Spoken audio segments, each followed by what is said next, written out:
Alright everybody, welcome back to another stream. We're getting kind of lazy tonight. We're playing a game I played just a few weeks ago on stream. Albeit, we did the Sega Saturn version, the Japanese Saturn version, and for this playthrough we're going to be doing the Japanese Super Famicom version. And because the North American one's way too damn expensive to acquire, this is the next best option. This is cool though. I like this. You know, I ran through the Saturn game for the first time, you know, probably a month or a month and a half ago, and you know, something just felt kind of like lacking about the whole experience. And so I went and I tracked down a copy of the Super Famicom Rockman X3, and I ended up enjoying it a lot more because a lot of the issues I had with the Saturn version were just kind of, I'm obviously not fixed because this, you know, this came prior to that, but you know, the whole game just felt more natural on the Super Nintendo. The audio is more in line with the audio from X1 and X2. The screen aspect ratio is correct, so it's stretched out to the left and right a little bit more. Whereas in the Saturn version, it's more narrow because there are borders on the left and right side of the screen. Controls actually felt a little bit snappier in this one too. I don't know if that was just me, but you know, using the Super Nintendo controller for this game, much like with X1 and X2, it just felt right. So, whereas on the Saturn version, I had to reconfigure my controls, and you know, the buttons are a little bit closer together on that controller, and I almost feel like the Saturn controller doesn't work as well for these X games as the Super Nintendo controller does. So. Solid Nate, no, for these live streams on YouTube, I use an Audio-Technica mic. It's a condenser mic, and I run that into a M-Audio analog to digital converter box, basically a preamp through XLR. And so that's, when you hear me on my Let's Plays or my live streams on YouTube, I'm always using this mic. I am going to actually post a Q&A video probably a week and a half from now, and I was using the Yeti for that. And on Twitch, sometimes I'll use the Yeti when I get lazy. I'll also use the Yeti when I have like multiple people in the room, so like if my brother ever comes and streams with me, I'll use the Yeti there. So but yeah, no, we're always using this Audio-Technica mic. I always forget the model number in this thing because it's not printed on it. But when I bought it, it was like their $140 something model. They've got a variety of different models, and but it's great. I love how it sounds, and you know, it was a good upgrade. Yeah, it was a good upgrade. So let's see. Sebastian Dion, Andrew, Miku, Titanic Lance. Hey, welcome back, man. Movie Metalhead's a third shifter like me. That sucks, dude. I feel for you. I hate third shift, man. Yeah, I really hate it. I mean, yeah, I don't know, man. Like, I'm gonna be doing stuff all day tomorrow, and, well, I work third shift, so that's not exactly the most convenient when I have to be somewhere in the middle of the day at, like, 12 p.m., when I normally go to bed at 12 p.m. So, I mean, I guess I can handle, you know, sleeping during the day and working overnight and whatnot, but it's everything else that it messes with, and, that makes it really tough to deal with, so... Carlos, welcome. Andy, welcome. Hey, no problem, Carlos. Glad you enjoyed it. So, yeah, with that, we're gonna jump into this in just a couple minutes, but before we do that, as usual, let's give a big shout out to the various backers. So first, the Patreon backers. No new backers this last week and a half-ish. Almost 2 weeks now, actually. So, but still, thank you guys for your continued support. I've also got a Q&A session up on Patreon, so if you Patreon backers are watching and you don't get notifications or anything, make sure you go check your Patreon page so you can see that Q&A session. I think it turned out really well. There's a lot of cool questions, and I think there's a lot of good insight there for anyone that's been following me for a while, or even not a while. Maybe even if you're brand new, you get a little bit of in sight. It will be posted to YouTube in a couple weeks, but right now it's just on Patreon. So we're also going to thank the Super Chatters. We got one Super Chat last week on the Doom 2016 stream, and that was actually Red Dwarf 74. Actually, no, we got 3 Super Chats, but Red Dwarf was the only one that left a comment. Guys, when you do Super Chats, write a comment, because I like to read them off. And if I don't get comments, I can't read them off. The Red Dwarf 74 says, gameplay and talk, making mincemeat out of Doom 2016, one limb at a time. So, yeah, we were doing Doom 2016. We were playing it on the Xbox One X, which just is buttery smooth on that. It was so good. I ran through the entire game in one sitting, by the way. It took us like 8 hours to do that. And then I also made some emotes. So, for those of you guys that are sponsors, I have custom emotes now. Multiples. We actually spent some time creating these other custom emotes. So the GG you guys were familiar with, but we created the other 4 on stream during that Doom 2016 stream, including the Doom guy. Hey Deadly, how are you doing, man? But yeah, alright, so I'm actually probably gonna be a little rusty on this game. I know it's only been a few weeks since I last played it, but I haven't played it since then, so, you know, it might take me a couple minutes to remember what to do exactly. It's one of the problems with, like, running a YouTube channel like I do, like the type of channel I do, is because I play so many different games that in just a few weeks' time, like, what I've learned on some of these games, it will just get, like, that memory and knowledge will just get, like, kicked out in place of something else.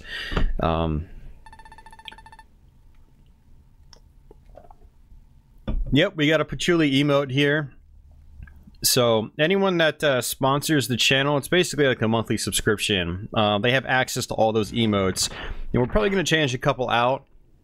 But I'll probably just leave them as is for a little while, because right now we only have 2 sponsors. If we get more, maybe I'll swap them out to something that's something better. Patchouli, Doom Guy, and the GG will always stay, but the Hammer Time and the Holy Water from Castlevania, I might swap out. We were talking about swapping out the Holy Water with Wall Meat, so I have to think about that. So, alright, let's do this.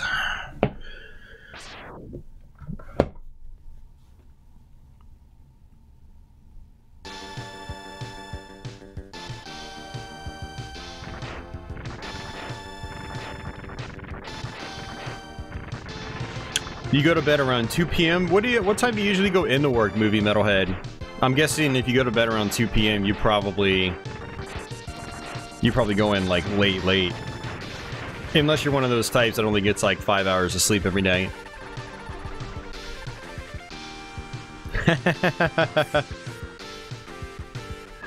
Yeah, unfortunately it won't work, Deadly. Yeah, that's one of the downsides to the emotes, is that it's sponsors only. And I feel like I should actually swap controllers. I'm using I decided to use my Super Famicom controller, which was actually a new old stock controller that I bought sometime. I think it was like last fall, early fall I bought it. Actually, no, I bought it during the summer, but it took like 2 months to get here. It was from Japan. 10 p.m. to 7 a.m. Okay.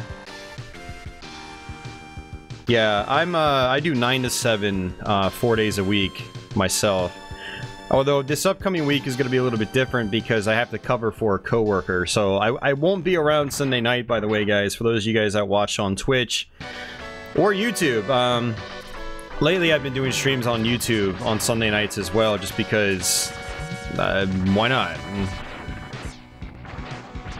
But I'll be working this Sunday night, unfortunately, so covering for my other coworker. But that does give me an extra day off next week.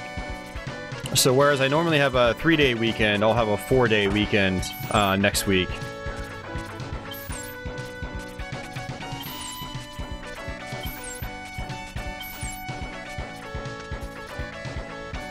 Yeah, this music just fits so much better on the Super Nintendo. Like the Saturn version, the remixed music, it just sounds like elevator music, to be honest with you.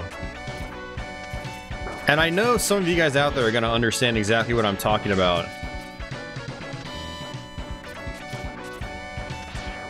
Now, I always forget how to, you can actually charge up all the way with Zero and just whip out his sword right away, and it's really, really powerful, and you can kill that guy in one hit. But I always forget how to do that. I don't ever play as Zero in this game, I just play as X. So, you know, during the normal game, under most circumstances outside of bosses, you can switch to Zero and play as Zero, but I just like playing as X. Super NT? No, I'm playing on just a Super Nintendo, but I am using RGB into a FrameMeister, but it's a 2-chip NES, SNES, sorry, so the image is a little bit blurrier than I would like.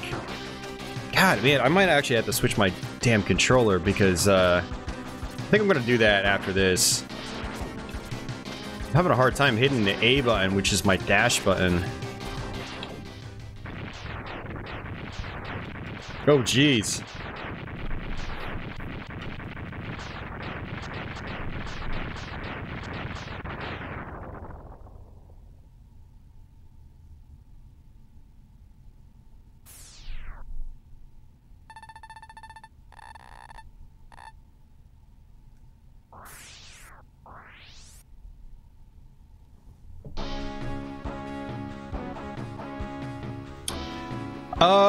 It depends. Well, most times when I'm streaming, Nate, I'm playing on a HD display. So I basically have a third computer monitor mounted above my normal 2 computer monitors I use for just my PC.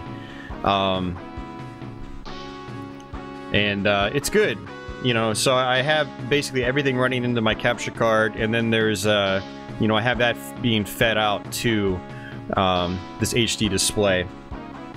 I do have multiple CRTs in here. I have just a Sony Trinitron, basically, you know, it's like a Wega basically, from 2001 or so, and then I also have a Sony PVM, professional video monitor, right next to me actually. But when I stream, I usually just use the HD display. It's just a lot easier for me. So hey, Stealthborn, welcome back. Let us know what happens, Amadeus. Alright, hold on a second. I'm gonna swap controllers, because, yeah, this definitely isn't feeling right for some reason. For this game, specifically.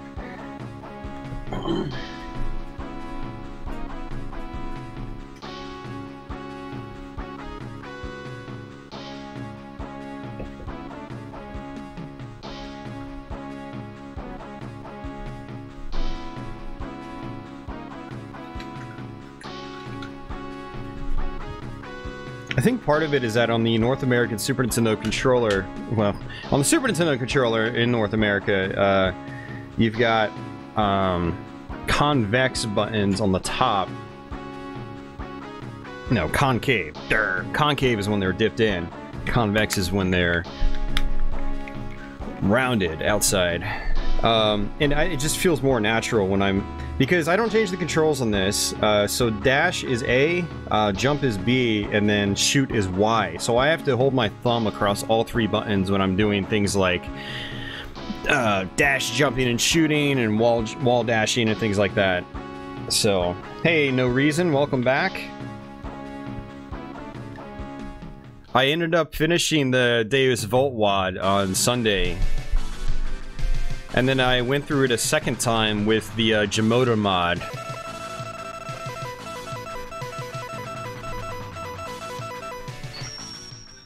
And then got my ass handed to me at like the second to last room. And then I had to stop the stream because it was at like the 11.5 hour mark. And if you go close to 12 hours, YouTube won't archive the stream. It'll fail. So I streamed for so long. I streamed for so long that I had to actually force myself to stop, otherwise the archive would have been lost. Yeah, this feels better to me. I don't know what it is about the other controller. I mean, the buttons are the exact same distance. It's just gotta be the concave Y button. That's it.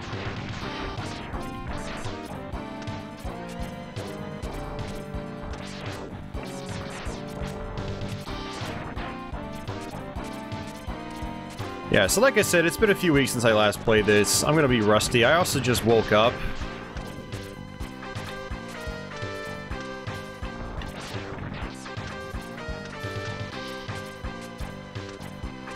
I was actually kind of scrambling to get things together on this stream today, like getting some of the artwork slides done and things like that, or Patreon and Super Chat slides and whatnot. Hey, encrypted printer. Just your drunken neighbor, okay. Well, that's good, man. That's good.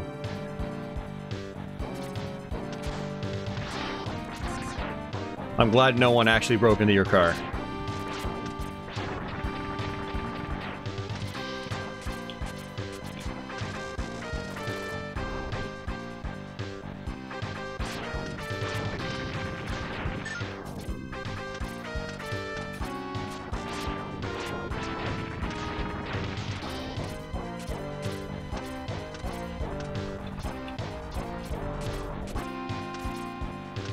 You know, I ran this through my OSSC before I started the stream, and it was giving me a no signal on my Elgato, and I was like, oh crap, what's happening?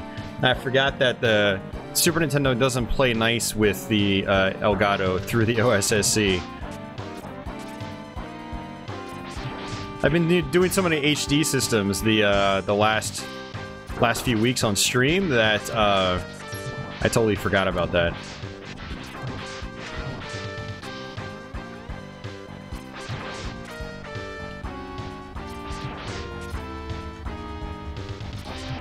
I could get behind this guy, but I'm just not going to worry about it.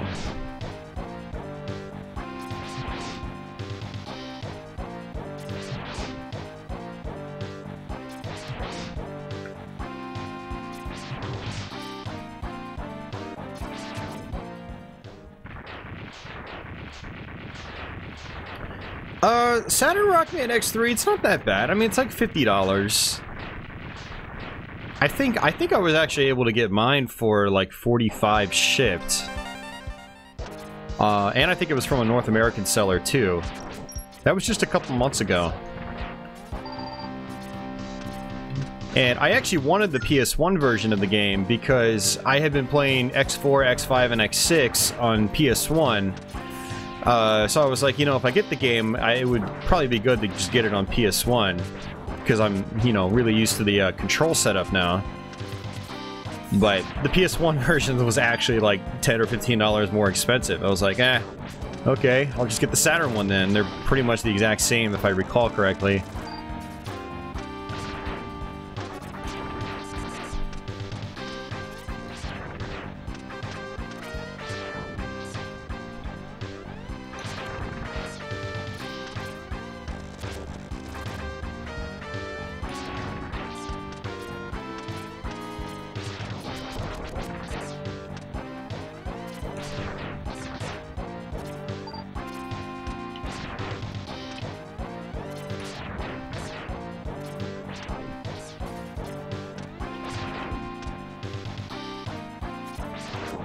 After X5 and X6,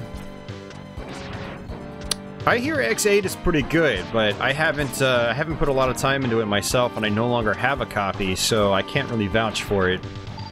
It's definitely on the to-do list, though, for sure.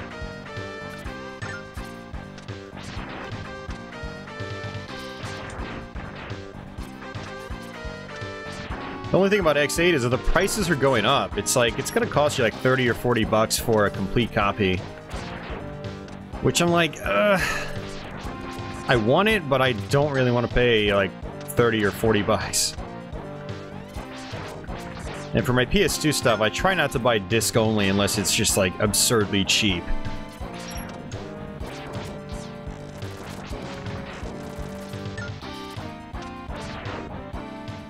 I might as well grind out on the sub tank, because I'm probably gonna need it. I always have a hard time with this first boss. No upgrades, no defense upgrades, yada yada yada. No special sub weapons.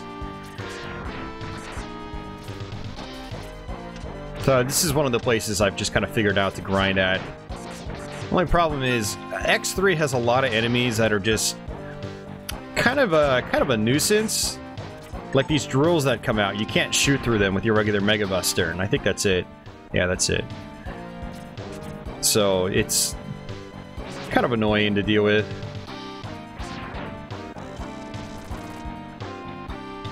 It's got several enemies in the game like that that can block your shots.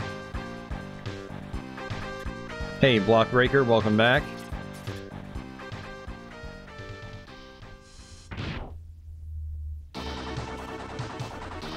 Skyrim VR, nice. Oops.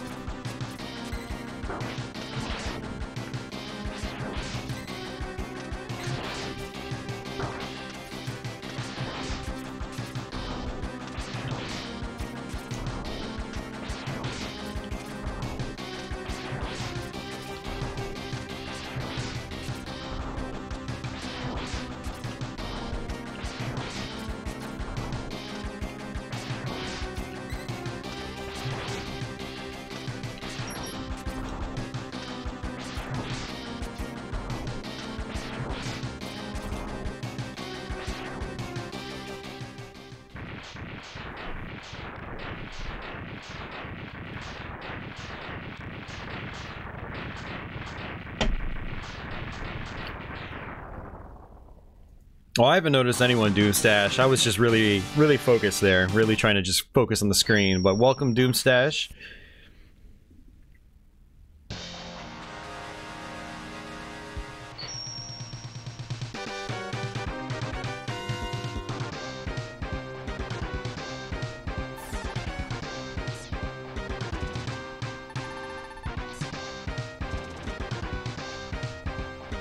Oh, cool, New Reason. You went back and watched the archive? That's cool.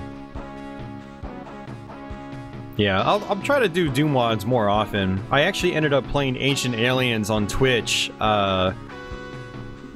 yesterday, actually. I came home from work and did that.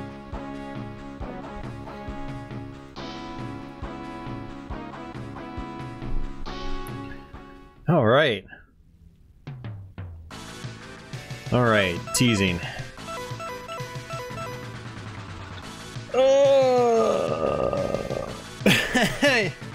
Oh, geez, Miku.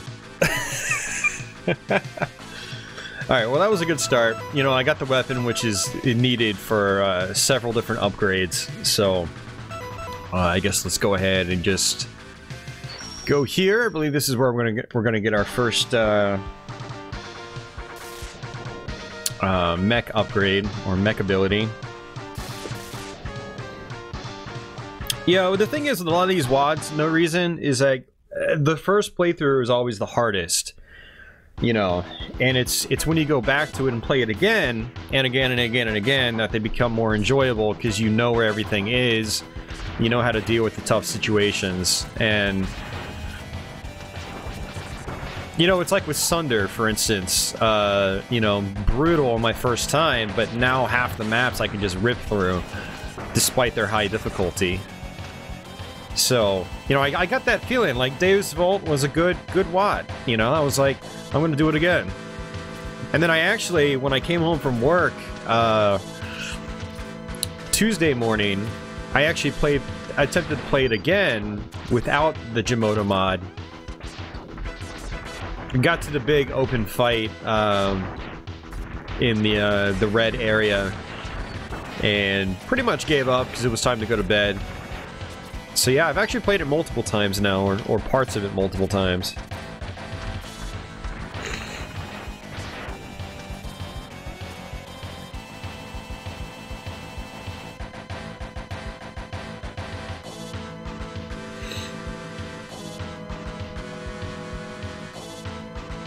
Oh, Days of Old came out in 2003. Oh, 2004, sorry. Okay.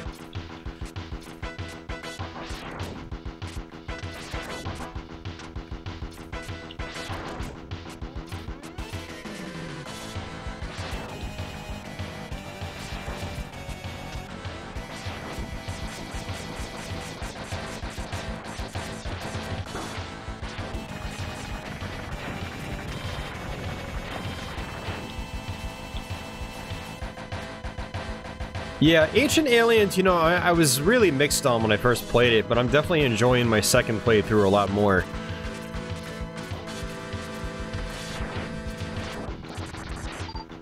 I think it's definitely a very well-designed WAD, for sure, and it's just, it's got this, graphic style that's just really unique.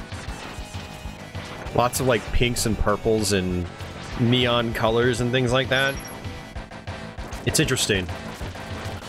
But, you know, very intricate, you know, stage design and things like that as well.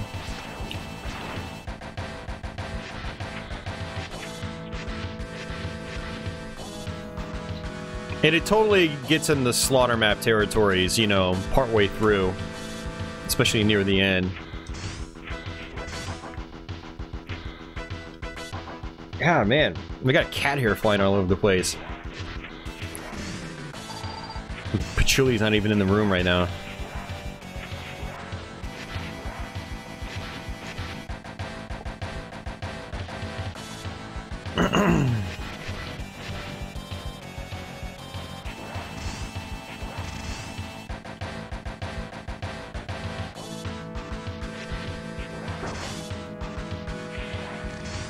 Space Station Silicon Valley. Yeah, I never played that one.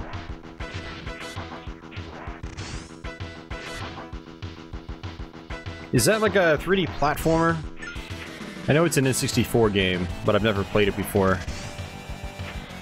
N64 is one of those systems that, you know, I've played a bunch of games on it, and I've enjoyed a bunch of games on it, but a lot of the games I've played and enjoyed aren't the games that are usually highly praised. Unless it's like F-Zero X or something like that. So most of like the 3D platformers I haven't even like touched. That was a genre. That was like a genre that I just completely missed the boat on. Oh, it's on PS1 as well. Okay. Oh, Patchouli's always shedding, Andy. I look at Patchouli and she starts shedding.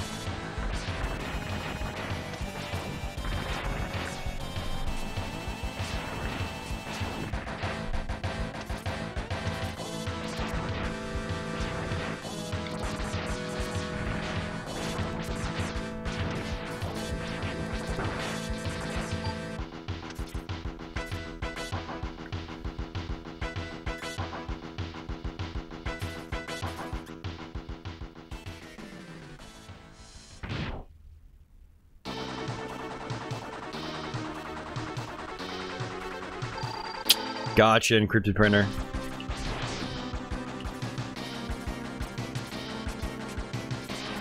Oops.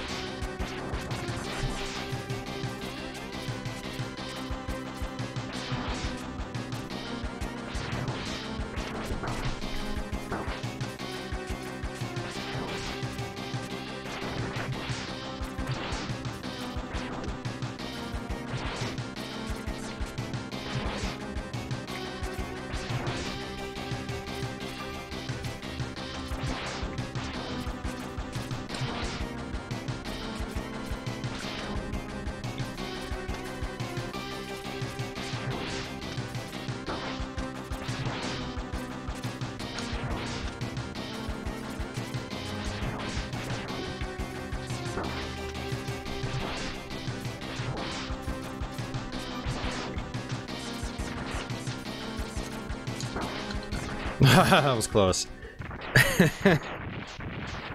Yeah, thanks, Nate. This is what I'm talking about. Like I said, I use RGB out of the Super Nintendo. You basically buy like a Euro SCART cable, and then you buy either something like a FrameMeister, which is not cheap. Like FrameMeister is like probably after shipping, you're looking at almost $400, or the OSSC, which is a lot cheaper. I think the OSSC cost me like, was it like about $200? But that actually doesn't play nice with the Super Nintendo, at least when it comes to getting recognized on my capture card. But the OSSC works great with you know, all my other systems. I use it primarily now instead of the FrameMeister, but I'll use the FrameMeister for things that require like composite or S-video, or systems that don't work well with the OSSC, like the Super Nintendo.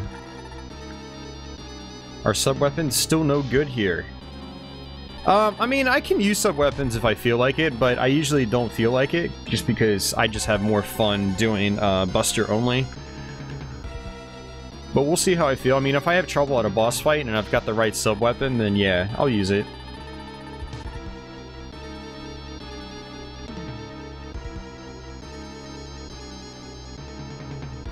Do I practice a lot before streams, or do I play it on the fly? It really depends. Like, right now, I didn't practice. I did play through this game about 3 or 4 weeks ago in a live stream.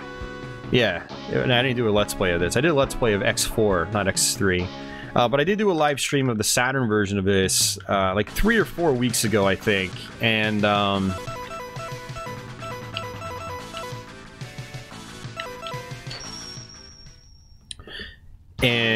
so, yeah, I definitely did not practice this beforehand. A lot of games I try to practice beforehand, if possible. Especially, like, longer games, like, you know, people want me to do, like, Zelda 2 and Castlevania 2 and stuff like that. I try to do a run of those before going into the stream. So I'll practice them on Twitch, typically. Because, you know, I don't want to spend like 8 hours just like wandering around aimlessly trying to remember where to go. In games I'm super familiar with, like Doom or like the original Mega Man X, you know, I'll just do those blind because I've played them so many times. But something like X3, God, I'm pressing the wrong button. I actually beat X3 for the first time like a month and a half ago. So I'm actually still relatively new to this game.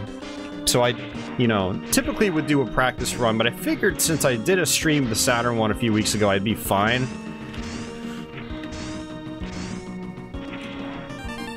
But if I feel like I'm not fine, I'll definitely make some disclaimers before we get into things.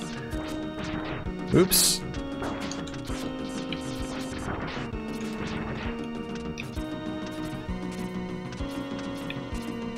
Some people actually come here first to get the boot upgrade.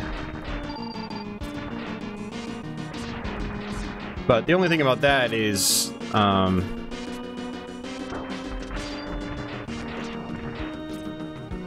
actually, this one doesn't require the drill. Never mind. I'm thinking of a different level. Hey, Chris, how are you doing? Oh, great, we get to fight this guy now. I wasn't expecting that.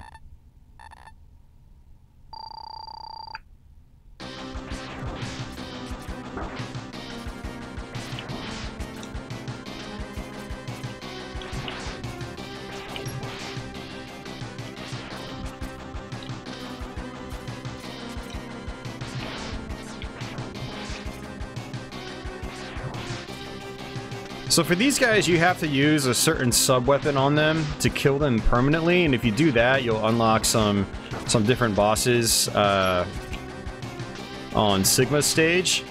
But we're not going to do that, because for one, I don't even remember what weapons you need. Yeah, not really thinking that far ahead right now. So it's going to be like the Saturn playthrough, where we're not going to see those extra bosses. That's actually one of the only things I haven't done yet in this game. I haven't seen those extra bosses at Sigma's level, because I haven't ever killed these guys permanently. If you just destroy them with your Mega Buster, they just kind of teleport off. They won't bother you again. They're still technically gone for good, but they're not dead, and so you don't trigger the requirement for those alternate bosses.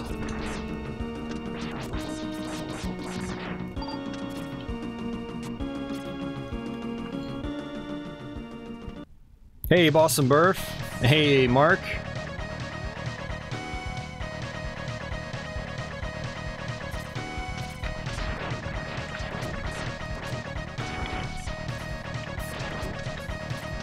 So we're gonna go ahead and just do this Vile fight here. If you don't do it now, then, you know, it'll open up at other parts of the game. You'll notice that there are elevator pads at various parts of the game. That'll basically take you to this level.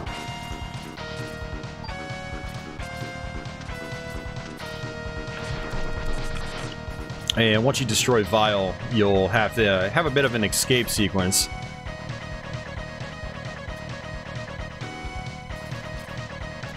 I'll have to look at chat in a minute. Looks like you guys are chatting pretty quickly.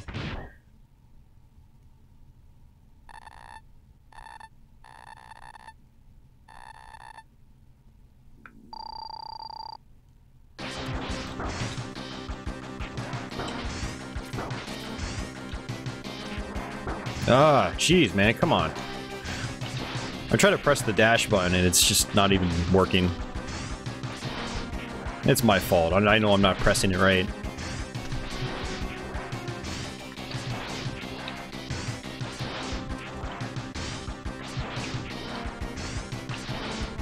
So Vile's not a very tough fight. He does have two phases, though. He's got this, and then he's got one where you have to... He comes out of his mech. And here we go.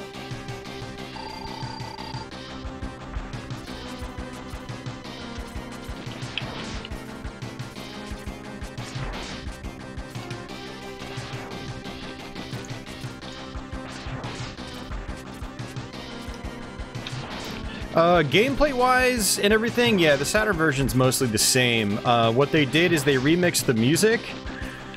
They changed the sound effects. And, due to the resolution differences between the Super Nintendo and the Saturn, there are borders around the screen now. So it has more of like a narrow, like a vertical narrow look. So it just doesn't look quite right to me. And it doesn't take up your full television space, which is kind of a bummer. Yeah. Other than that, it's pretty much the same. You know, I ran through the Saturn version a handful of times, and then I bought the Super Famicom version, played through that, and yeah, it was basically the same. Nothing special there. As far as, like, the gameplay is concerned, again, but, you know, aesthetics are, you know, better or worse in the Saturn version, depending on your tastes. Most people say, like, they prefer the Super Nintendo one due to the, you know, the more grungy guitar synth soundtrack. For me, the sound effect package is in line with X1 and X2, which I prefer over the new sound effects from the Saturn one. There we go. And then I definitely prefer, it's stretched out to fit my whole TV, as opposed to the Saturn version, which has borders on the sides of the screen. So... But gameplay-wise and all that stuff, it's the same.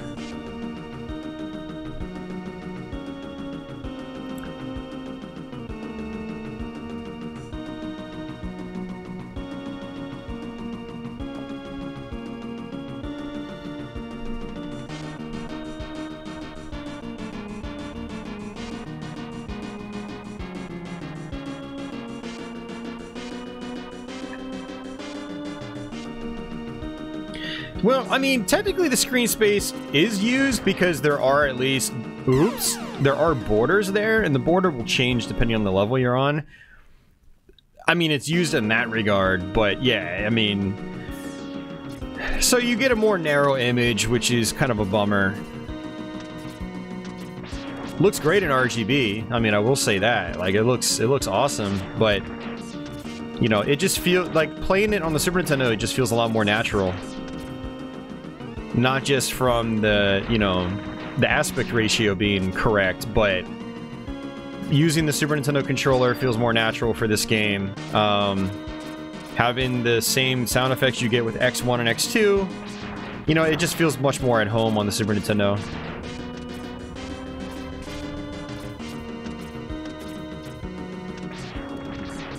Like, some of the sound effects, I enjoy the original Super Nintendo sound effects more than... you know, the ones they, they changed out to in the Saturn version.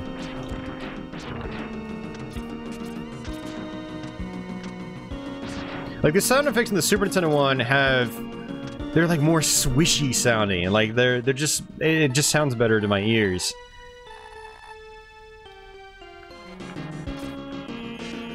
Whereas like the Saturn version sound effects are just like very hard, like clunk clunk kind of sounds. Like it just doesn't really work that well. Hey, Mr. Venegas, how you doing?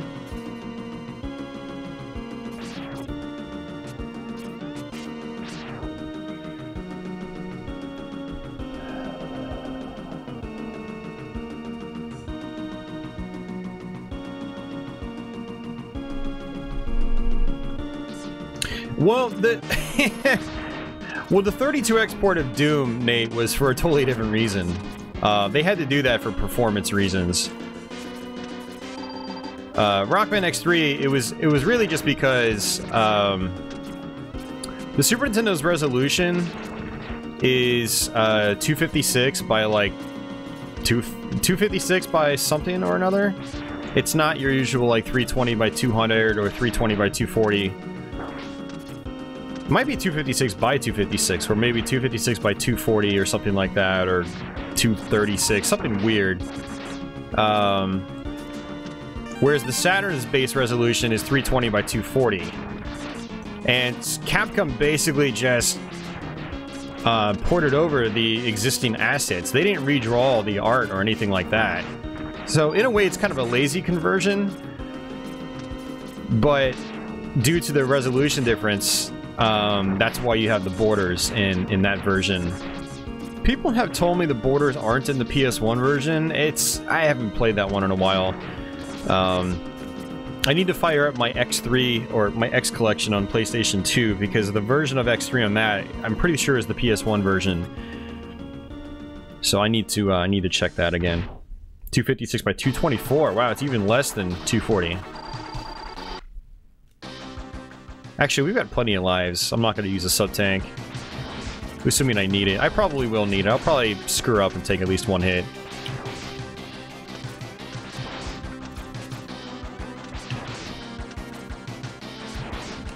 Yep.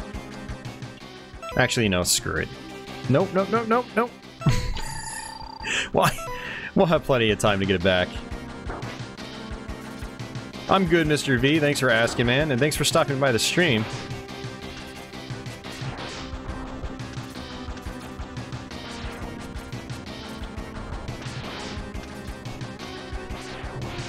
Mr. V was over at Solid Nate's stream.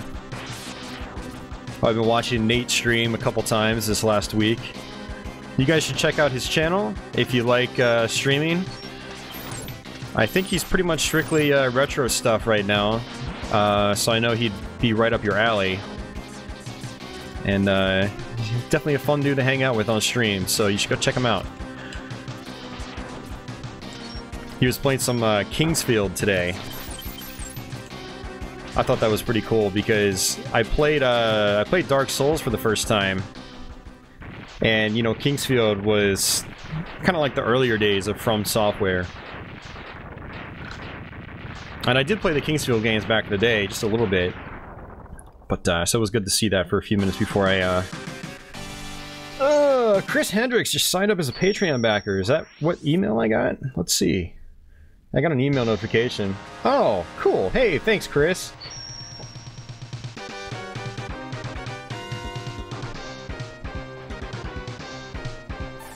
Yeah, thanks a lot, man. I appreciate it.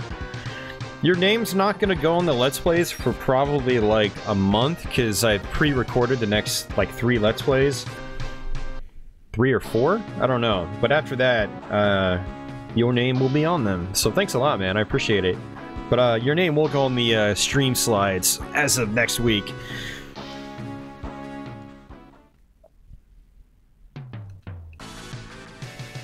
Hey, Society of Sin. Just watch your Mega Man 4 Let's Play. I always ranked Mega Man 2 and Mega Man 3 equally as the best in the series, but looking back, Mega Man 4 might be the best all-around classic Mega Man. Yeah, I don't know. Like, I think as far as, like, balance goes, yeah, I think you're right, because like it doesn't X4, sorry, not X4. What it kind of goes for X4 as well, actually. The Mega Man 4 doesn't really have a lot of like it doesn't have the moments in like Mega Man 2 where like you're forced to use a specific weapon to get past a certain part. And well, that's not entirely true. On Wily, you have to use Pharaoh Man on Wily, his final form. So there is that. But that's not as bad as, like, you know, getting to the turret fight where you have to use Crash Man. But you have to do it almost just right. You barely have any wiggle room there.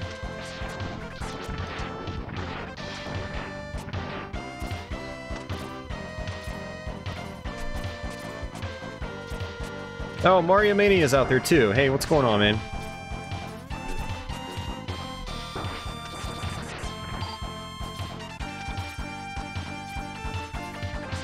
Okay, I'm actually confusing how things operate.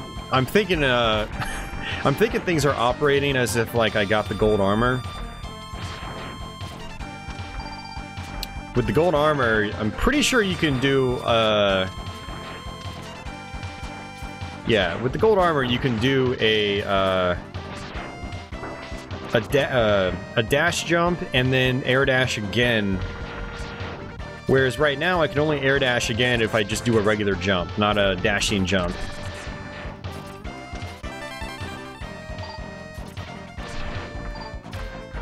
Now there are different, so there's two levels of upgrades in this game, like capsule upgrades. You've got regular capsules and then pink capsules.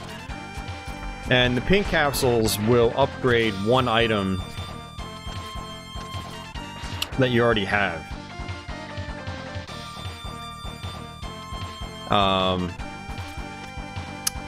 And then the rest of the pink capsules will be blocked off, basically. You can only have one. So if you get the boot upgrade, the second boot upgrade, then you're stuck with that. So what I'm going to do is not get any of those upgrades, because I'm going to get the gold armor near the end, which will just give me all of the upgrades at once. So, gold armor for the win, I guess.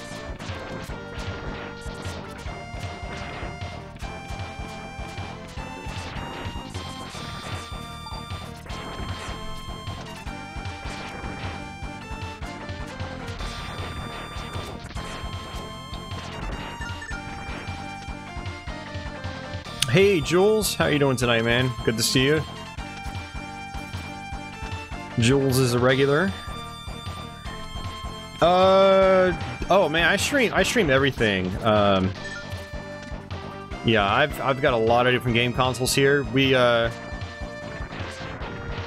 haven't done Genesis in a little while. I did a Mega Turrican Let's Play probably about 2 months ago. I think sometime in, actually it might have been a little bit longer, I think it was sometime in January. And then I did an Outrun Let's Play after that. I did a Prince of Persia Let's Play on Sega CD. These are all just in the last couple of months, so yeah, you'll see me do a wide variety of content here. Sometimes I hover around specific systems for extended periods of time, like NES and Super Nintendo and whatnot. It just all depends on, you know, kind of what I mess around with on Twitch and what I'm in the mood for at the moment. Like, lately I've been playing a lot of Mega Man games, and mainly that's because,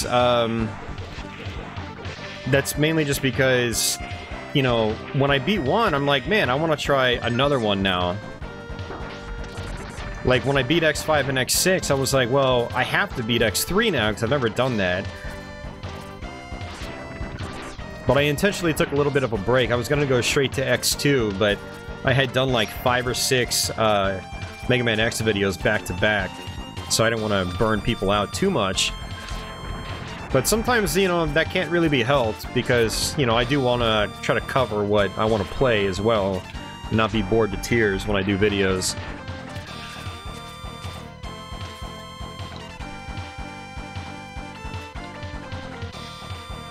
So that, that wall at the bottom there, I could have bashed through with that mech, but it was actually a pink capsule, so in hindsight, I actually didn't really want that, so it's okay how that worked out. Like, the mech just despawned, but not really a big deal, because I didn't want the upgrade anyway.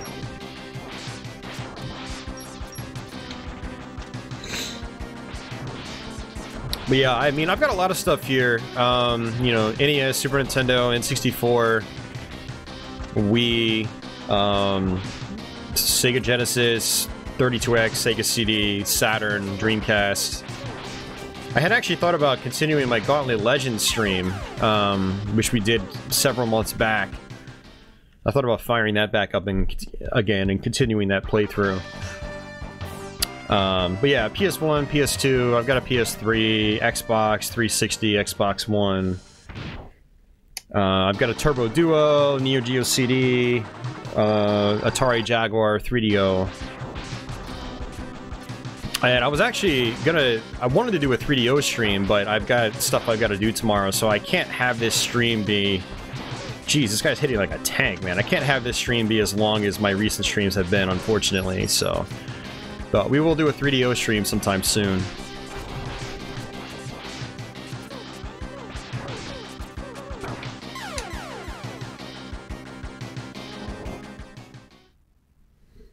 I have played ZX, yeah. I never beat it, but I did make it pretty far into it.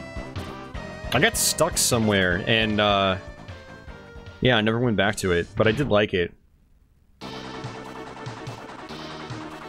Mega Turrican, one of the best games on the Genesis, yeah. It's pretty good. I like it. It was a personal favorite of mine back in the late 90s. So it was good to do that Let's Play, because I hadn't really sunk much time into that game in quite a while. Interesting that, you know, some of the boss patterns in this game are so varied and random. Like, he's only throwing out one of these things at a time, whereas the previous two fights, he was throwing out a bunch.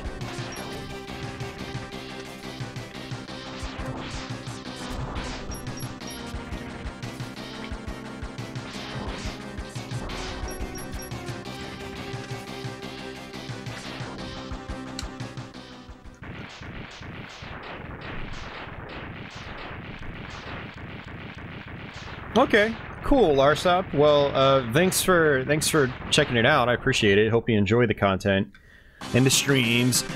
I generally stream on Friday nights at 9 p.m. Eastern Standard Time, and so you know, if you ever want to catch me live, it's usually same time, same place every week, unless something comes up for work. But that hasn't happened yet, fortunately. And lately, I've been doing some Sunday streaming as well, but that's just kind of random. And then I do post Let's Plays every Sunday as well. So I am on a schedule here in case you guys ever want to know when to find my stuff. Turrican on the Amiga. Nice. And Mario says Rockman X3 on PS1 does not have the borders. I will take his word for it. I'm trying to jot out a bit of a game plan in my head, but... if I'm gonna get certain things, I do need the Buster upgrade.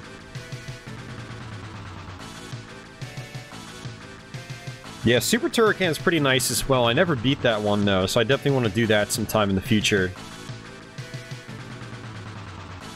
Yeah, no, it's definitely gonna happen soon. Doom Stash. I've bought a lot of games for the 3DO. I've got a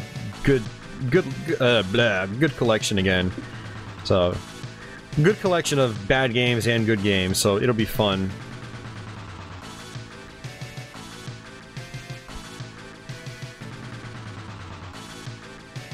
Roy beat Megaman X 1 and 2. Nice.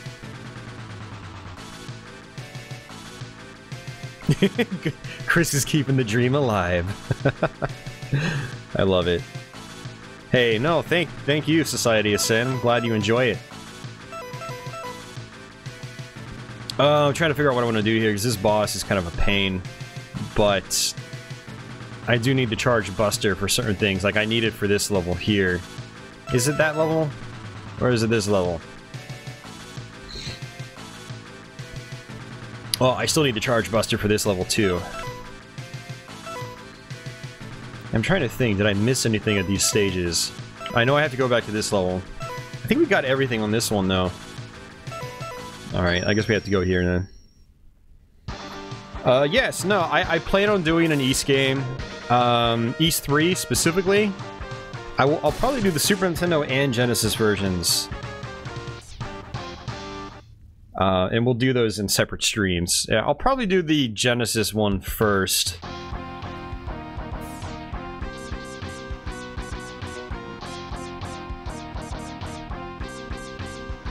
Nice, Boss and Burf. Burf's looking forward to the 3DO stream. That's good to know you guys like that type of stuff. I mean, you guys know I'm going to do it anyway, but it's always nice to know when you guys are all about something that I'm doing.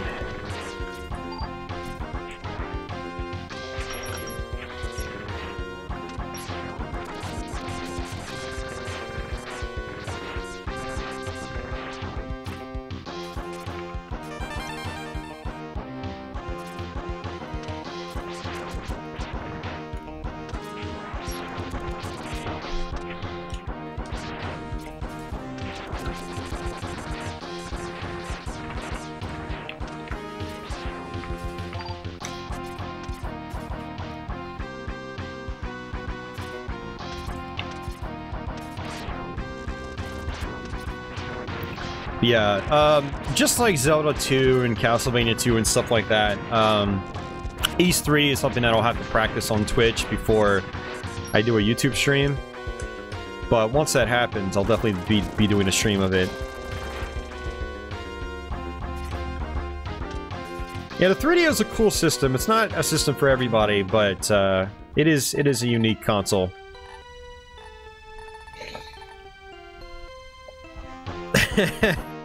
Thanks, Jules.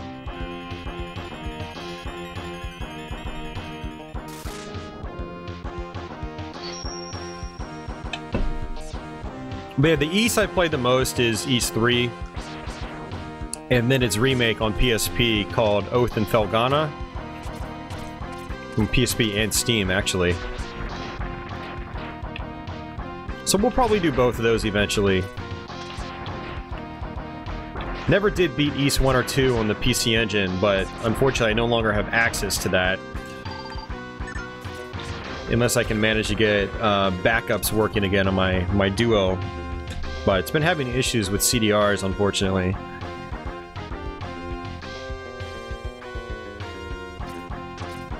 Alright, so we do have the charged Buster upgrade now. And it's basically two things you can do with it. You can charge it up all the way, then mash your fire buttons. Your fire button. And it'll basically release this sort of like spread shot. Which, that's the ideal way to use it. Basically like that. That one right there. It does a ton of damage no matter what actually hits. Regardless whether it's the big shot or the little tiny shots outside. That second tier charge, not very useful. You know, for this thing, it's really all or nothing. But you can also let it go and then fire a second shot later. Not as useful to me. I'd prefer to just do, like, the spread shot. It covers the most screen space, and it just does a ton of damage.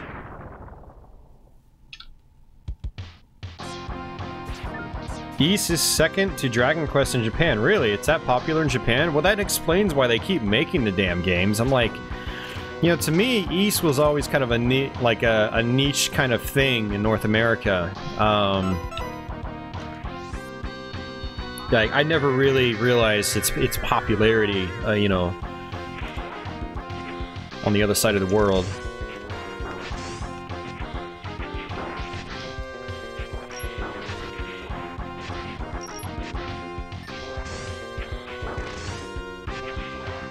So if you got the mech here, it's good to just take it, because there's a lot of these enemies that take a lot of hits. And we're gonna... Is it up here? No. It's right before the boss room. Oh, wait, no, never mind. I forgot, we've got this... We'll probably have to do another boss fight here. Do we? Oh, no, he's not going to appear. Okay, good. Hey, see ya, Mr. V. Take care.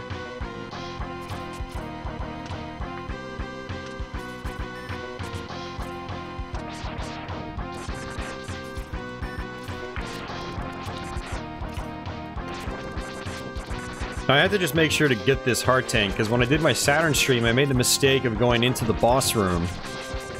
And when you go into the boss room, that's where you're checkpointed. You can't go back out. So I had to do the whole level over again. So you don't want to miss this.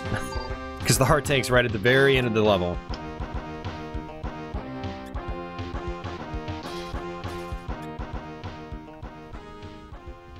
Yeah, when I grew up, my best friend at the time had a Super Nintendo, and he rented games all the time. And Ys 3 was one of the games he rented, and he loved it. And so he's what got me onto, you know, the Ys series. But it wasn't a series I really, like...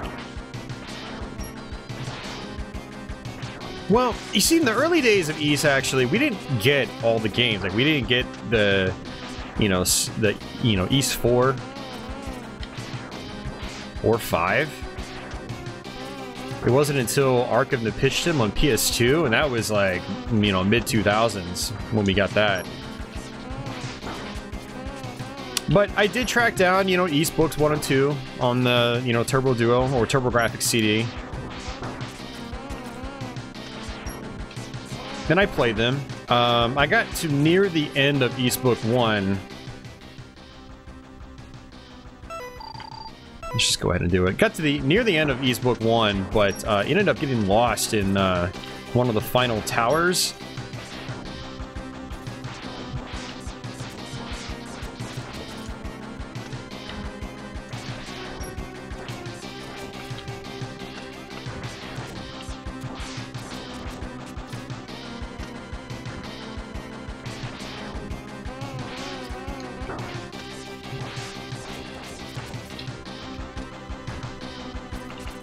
You can also use this thing on a wall, too, which is really useful for Sigma.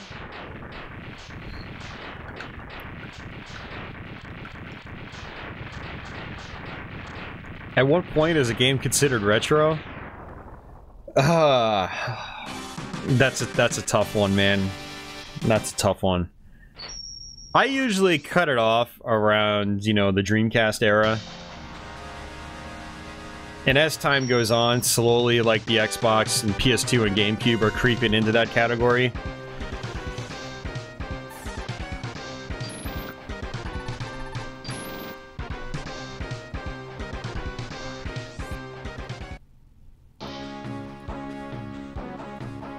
But let's see. Chris says, have you ever tried any of the game randomizers? I have not. That would definitely make a fun stream for sure. Area of Sorrow item randomizer is a thing. That would actually be a fun stream, yeah.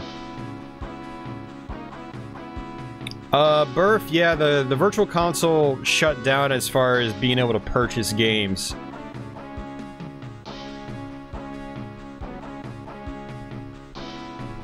So you can't add money anymore, so if you haven't added money to your account, you're pretty much blocked out of the Nintendo shop.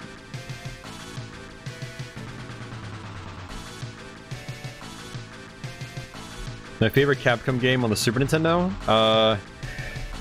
That's a tough one too, man. I'd say there's a couple. It's a toss-up between a couple. It would be Super Ghouls and Ghosts, Demon's Crest, and Mega Man X. I think those would be the top 3 Capcom games for me on Super Nintendo.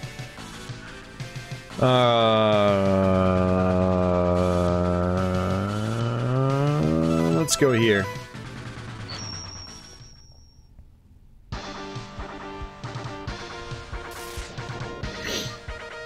Cool, Larsop. Yeah, the 3DO's not too expensive. I mean...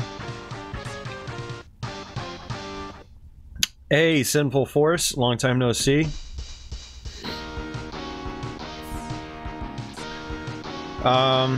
Yeah, 3DO is an interesting system. Unfortunately, it's not too expensive to obtain. I think you can still get them between $100 and $200. Depending on the model, of course.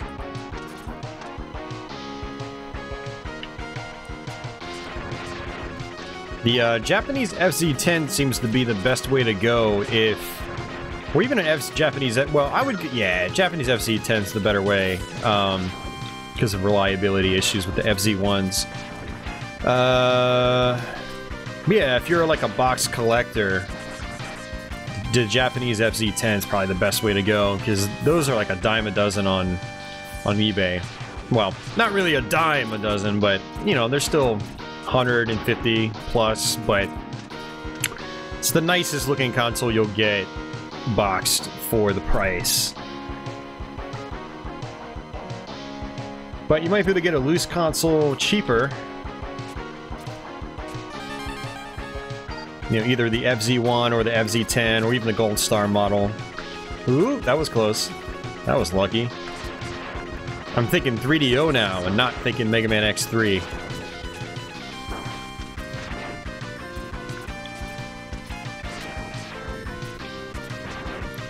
Yeah, I don't, you know, I've seen a lot of discussions on like what is retro on various gaming forums and things like that, and I try not to think about it too much. I usually just think retro as anything that's just old, that's not current. Just to make my life easier. So we actually did, this guy, we can actually get this.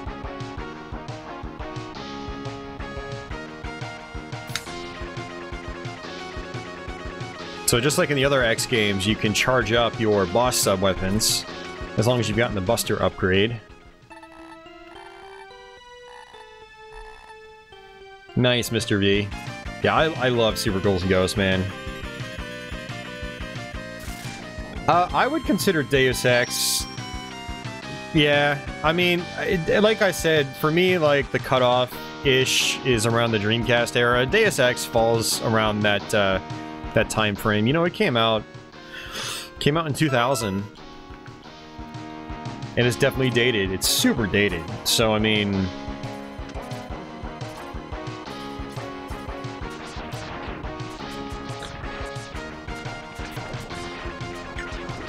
I think an easier way to look at it too is just like, how does the average game compare to what we're playing on average today in modern gaming?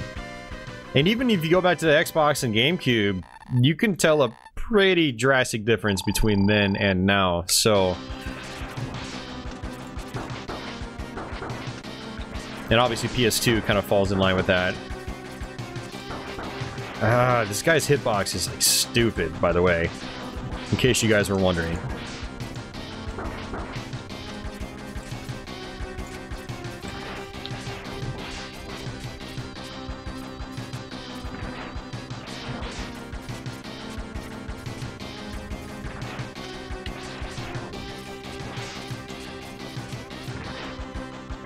Yeah, this boss is a boss that I always have to re-figure out when I fight him. When I'm rusty like this. Ugh. It's a good thing I got the boot upgrade.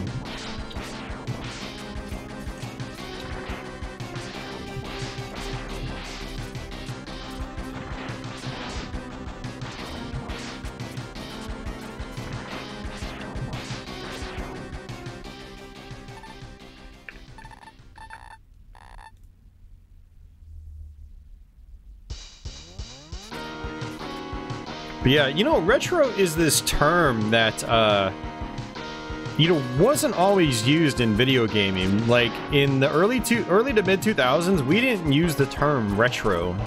Like, stuff like Atari 2600 and ColecoVision and Intellivision and stuff like that, we classified that as classic gaming, not retro. Retro is just like this catch-all term that's used now to just kind of classify everything before a certain time period. I think that's generally how most people use it. But, you know, when I started collecting, I was still just a teen in high school, and that was the mid-90s. So, like, I started getting into systems that were even older than myself, you know, when I was relatively young, and we're talking, you know, over 20 years ago now, that I've been into it from that perspective. And back then, we didn't call it retro gaming. The term just didn't even really exist. But now it's, you know, quote-unquote retro is just I don't know. Yeah, so myself personally, I just use the retro term as playing games that are old. And I'll just have like an age cutoff limit in my head usually. And again, for me, a lot of it's, you know, Dreamcast-ish era. Xbox, PS2, and GameCube are starting to get there. If you play those games, many of them are starting to look really dated, especially as we get into like higher and higher resolutions and polygon counts and things like that on the modern generation. Alright, yeah, this guy, we're gonna go ahead and just use the his weakness. Wait, wrong one. Just because this guy is a pain.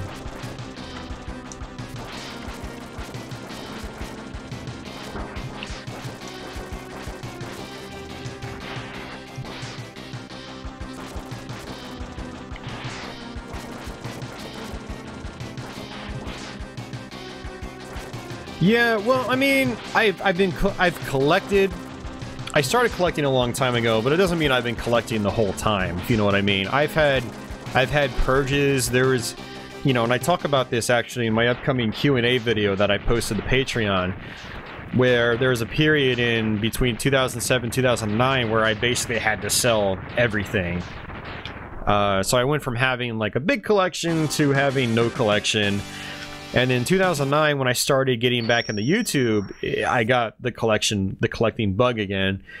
But after that point, money was always tight, and so I always recycled my collection, you know. I would trade games in, I would sell games online to get other things I wanted. These days, I try to do flashcards for everything. I'm more about playing the games rather than kind of staring at them on my shelves, if you know what I mean, so to say.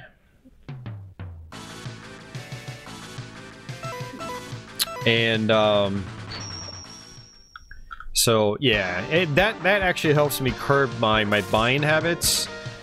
Or if I do buy, I buy things that are useful for my YouTube channel or the stream. You know, either games I can't play via other backup means, like, say, PS1 titles. You know, I bought a lot of import PS1 shmups, for instance, for the stream and for my own personal enjoyment, because I have no other way to play PS1 games. I have to have the original games in that regard.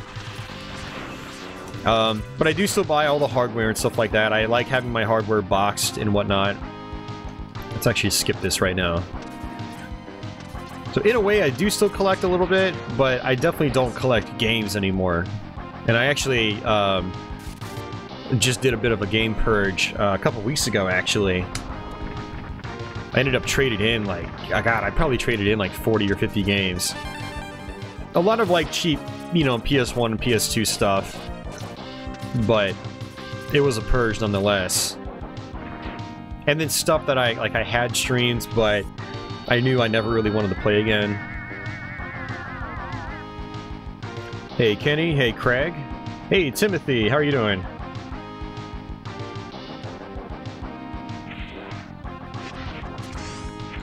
Yeah, the problem with the retro term,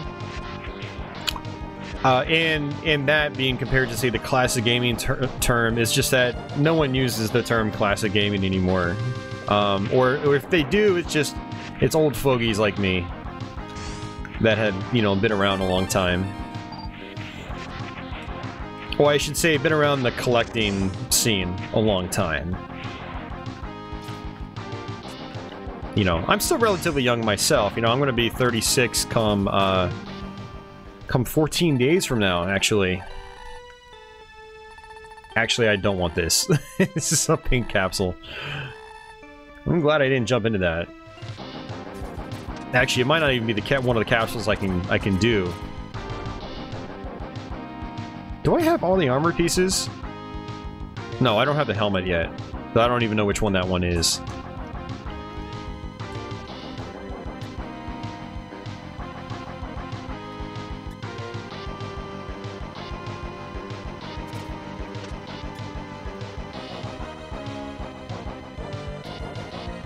Yeah, so Boston Burp, you know what it's like. Kind of sucks, doesn't it? I mean, it is what it is. It's life. More so finances, strictly speaking.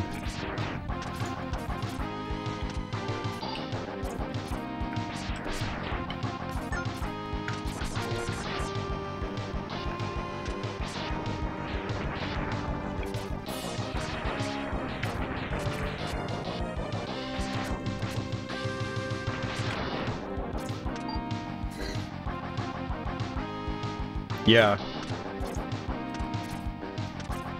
Yeah, flashcards are very convenient. Absolutely.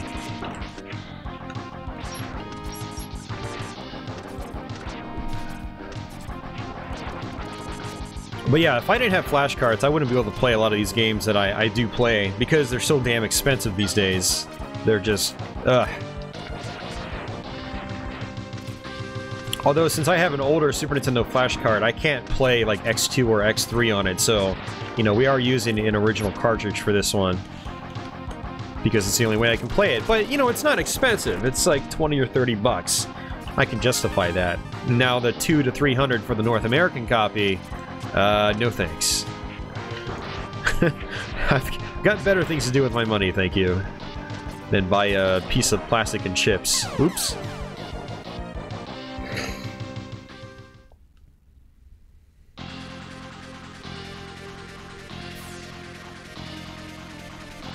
Childish hobby, yeah.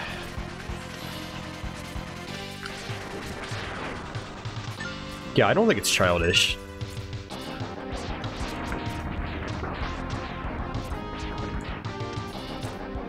I do get scoffed at sometimes, or at least I feel like I'm being scoffed at when I tell people like I'm mostly into retro games and stuff like that. But, you know, it's a part of my identity. It is what it is, you know?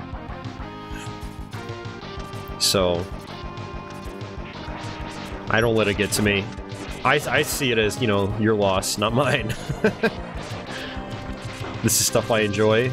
These are games I've always enjoyed too, you know? A lot of the stuff that I've played over the years, you know, much of it has aged really well. It's just as much fun to play now as it was back when they were new. And that's the fun thing about quote-unquote retro gaming. And that's why I think one of the big reasons you see, you've been seeing a huge spike in interest in the last several years.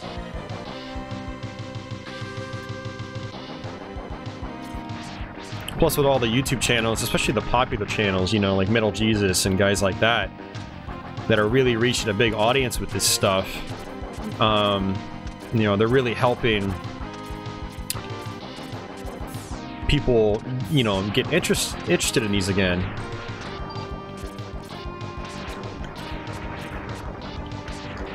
I mean, I think every YouTube channel that covers retro stuff has an effect on getting people interested. Like my channel, I've sold so many games on my channel. I'll be playing a game on stream and someone will be like, well, I just bought this game on eBay because I just watched your stream. Countless games I've sold, you know, because of just talking about them or playing them here.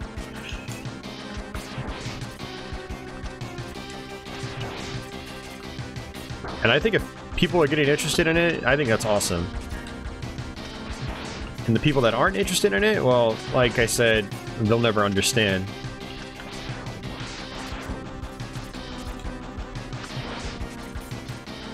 You know? But whatever. You're gonna find that in just about any kind of hobby, though. You know, niche hobbies especially. It's one thing if it's like sports, because, you know, everyone's into sports. I'm not really into sports.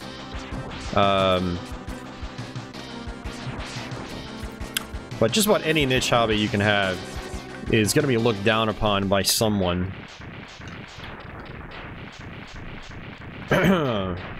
Hey, Smithereens and Matthew Urban.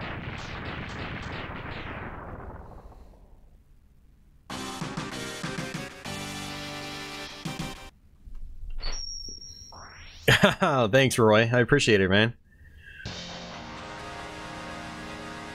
Yeah, no, streams and YouTube are a great way to check out games you want to pick up and play.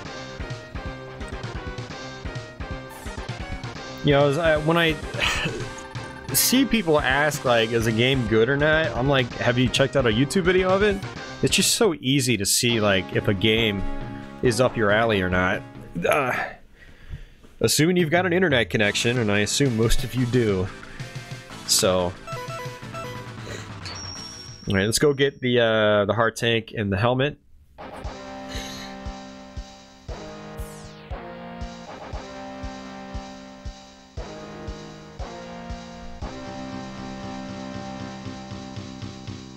Yeah, no, that's totally true in Encrypted Printer. You know, it does kind of sadden me when I talk to people that only play modern games, because I can't really, like, I can relate to them because, you know, I do still play modern games, but they don't play retro games, so, like, they don't see, like, the allure.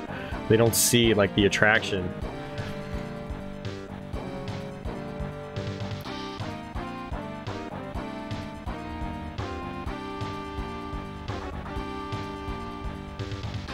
You miss when Quake had single player, yeah.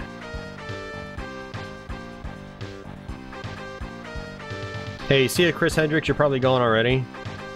But thanks again for backing on Patreon, man.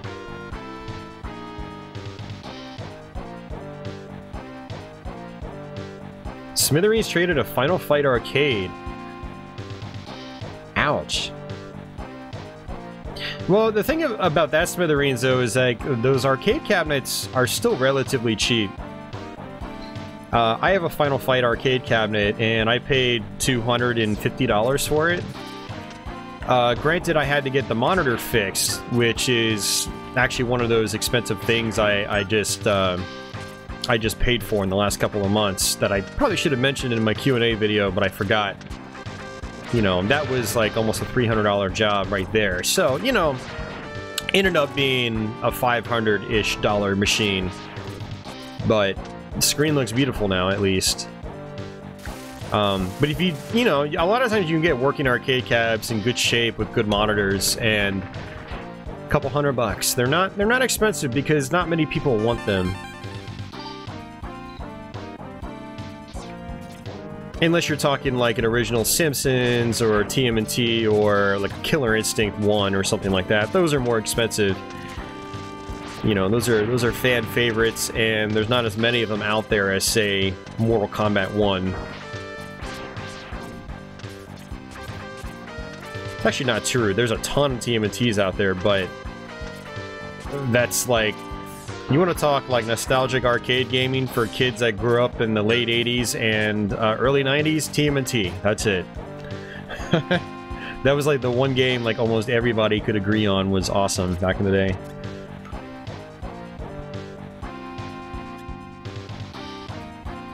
That is true, Timothy. A lot of modern gamers, they do play a lot of the same games.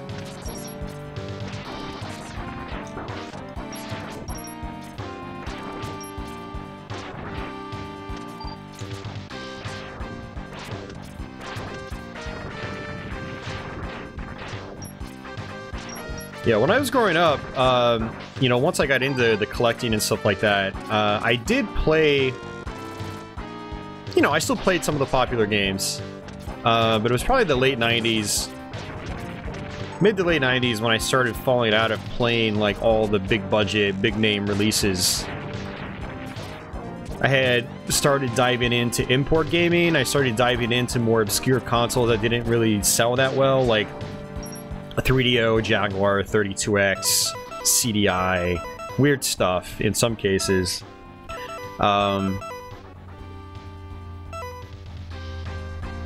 And so I had less time for, like, the, you know, the big name games, but I also got really attached to, you know, a lot of less popular games. Like, I did a Let's Play on this racing game called Scorcher for the Sega Saturn. Posted that Let's Play a few weeks ago. That's one of those games I just clocked probably hundreds of hours into just because I enjoyed it so much. You know, that's time that could have been put into Final Fantasy VII or Metal Gear Solid or something, but... Or even Wipeout, you know? I didn't have a legitimate Wipeout until I got Wipeout 64. But you kind of probably understand what I'm saying. I had so many other systems to play and experiment with that I missed out on a lot of, you know, big name games. But, you know, honestly, I wouldn't have had it any other way because, you know, I still love going back to, you know, my obscure favorites from back then. So the helmet will let you see everything that you've missed. And the question marks that are in pink, those are basically the pink capsules.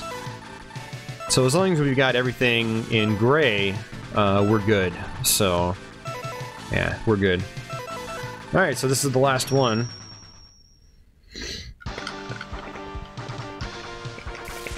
Yeah, for first-person shooters, you know, my preference is always laid in the classic run-and-gun styles, like Doom and Quake, Duke Nukem, stuff like that. And the first-person shooter genre really changed over time. It kind of started happening in the early 2000s, where a lot of FPS started going like mission-based and whatnot. And then, you know, Call of Duty became really popular and things like that, and then that series took over, and then multiplayer kind of took priority after a point. So not only did my, you know, classic Doom style run and gun gameplay kind of go away slowly,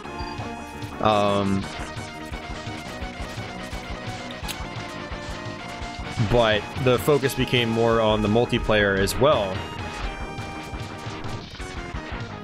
And I wasn't really a fan of... I mean, I would probably really enjoy them if I really put some time into them, but when it comes to multiplayer, I prefer classic-style deathmatch. Doom, Quake, Unreal Tournament, stuff like that.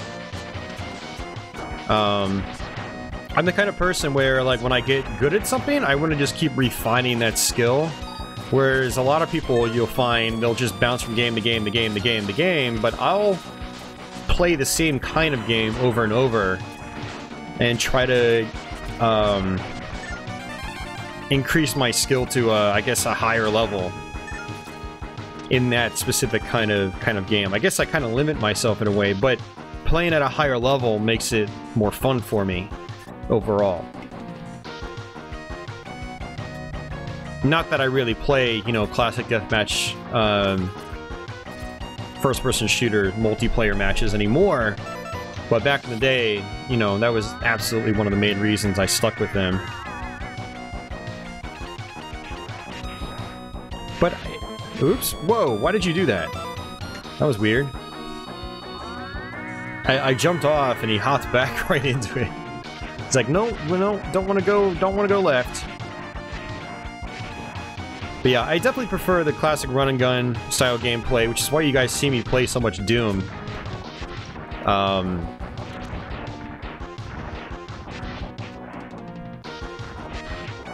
And then when it comes to multiplayer, I prefer, you know, classic-style deathmatch or one-on-one matches. I was never really much of a team-based guy either, and that was one of the things that kind of led me to fall out with, you know, online multiplayer first-person shooters, is games like Counter-Strike really took over, and games like Quake 3 and Unreal Tournament started to become less favorable, unfortunately. Okay, since I did this correctly, we're gonna actually just go up this way. There's a couple different tricks you can do, and I'll actually demonstrate one right now. If you charge up your ice attack, you can actually float on top of it, like this. But I'm not gonna do that. You can actually just line that up with the upgrade. Yeah, there's a few different reasons why I don't play modern FPSs as much anymore as I used to. Those are some of them. Oops. Alright, we're gonna go ahead and just do it this way. Doom 2016, though, man, that was a breath of fresh air, man. I felt so good playing that, because it was a classic style of FPS with a modern coat of paint. And I hope more first-person shooters like that, you know, come out. Oops. Completely messed that up. I do want to play Wolfenstein, The New Order, and The Old Blood. I watched some gameplay of the new Colossus last night, and I was like, you know, that actually looks pretty good. You know, it looks kind of like up my alley in terms of just like classic run and gun style gameplay. I always got turned off by like the stealth missions. But from what I understand, the stealth missions are a very small part of the game. I don't usually get into stealth games either.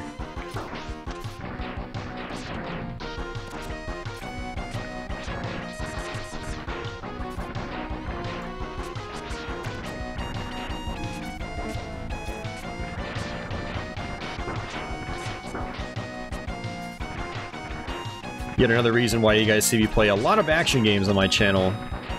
I like action games. I like fast. I like fast-paced.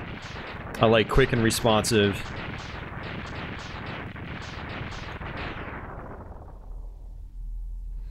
What is my favorite Megaman X or Rockman X game? It's a toss-up between X1 and X4.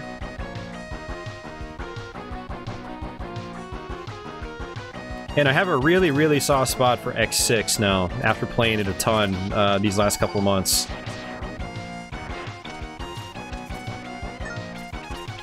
The one everyone loves to hate.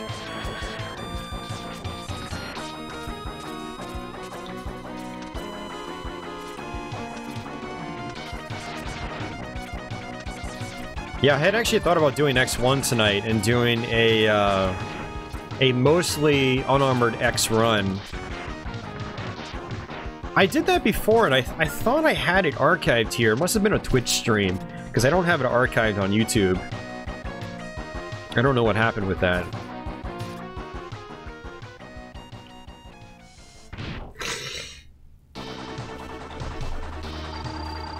Yeah, I've heard the new Colossus isn't as good, but that's not a problem because I still haven't really played much of the New Order or the Old Blood, so I'll definitely do those first.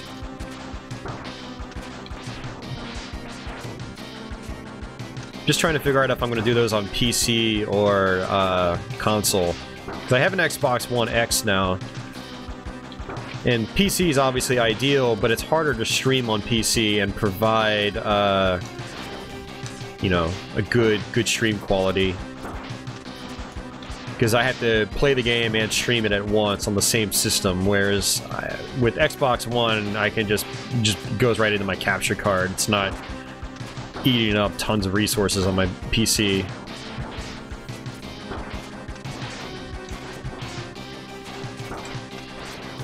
I am getting wrecked.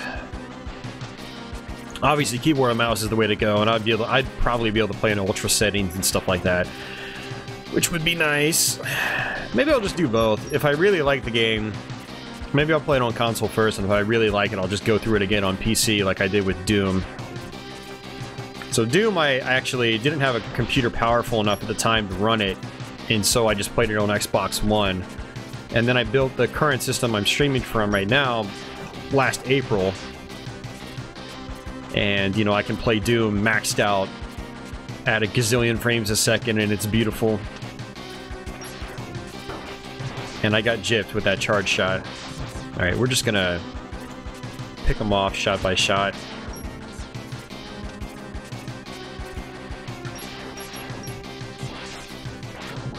But yeah, I actually have the New Order and the Old Blood already on Xbox One. And they are installed right now. So maybe I'll try those sometime soon.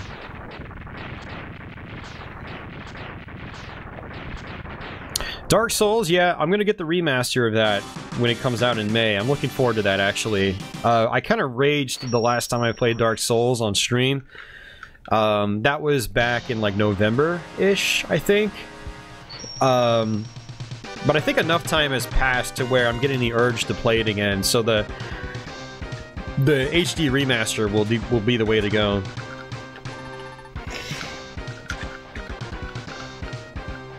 A GTX 1080 PC, how does the X compare visually? I hear it's not as good as having like a 1080. But it seems like the goal with the X is try to get things at 4K. And I'm not sure how well the 1080 does with 4K. I'm sure it does great. I mean, it's like a top-of-the-line card. But I know a lot of games I think are still running at like medium to high settings on the Xbox One X, although I have seen that some games with patches have had added like visual effects. I want to say Doom had some added, you know, visual effects over a stock Xbox One. Alright, so I'm trying to figure out... crap, which one is with all the conveyor belts and stuff like that? I want to say it's this one. Yeah, it is. We're gonna grind out and get our sub-tanks up. Hey, Brandon, what's going on, man? Michael Mackert.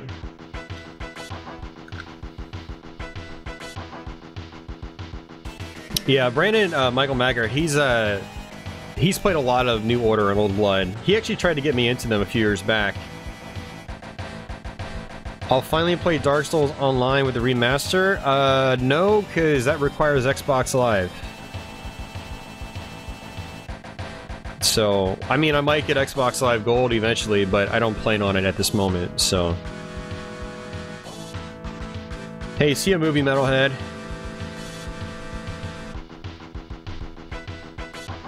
Were the Wolfenstein games before... Yeah, I don't know. I didn't play Wolfenstein 2009. It didn't look that appealing to me, and Return to Castle Wolfenstein looked great, but I never played it. Yeah, and the graphics on X4 to 6 are great. Yeah, absolutely. Smithereens has only played Maverick Hunter X. That's a good one.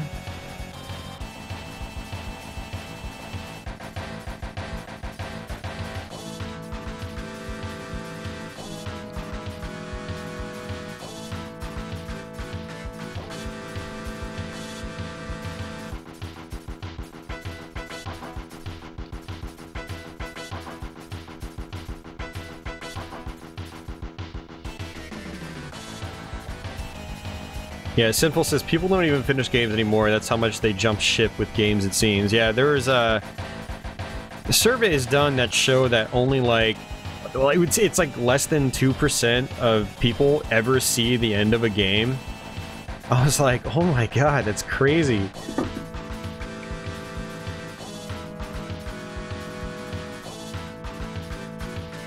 Wolfenstein, the 2009 Wolfenstein XE.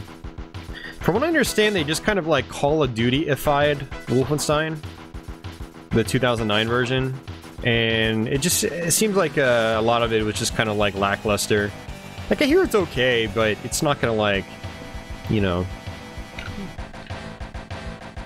it's not gonna blow your mind or anything. Hey, Tony, welcome back. The Ion Maiden old school shooter, yeah, I'll probably buy that when it's done. I still need to buy Dusk and a Medieval, so I'm gonna get those first.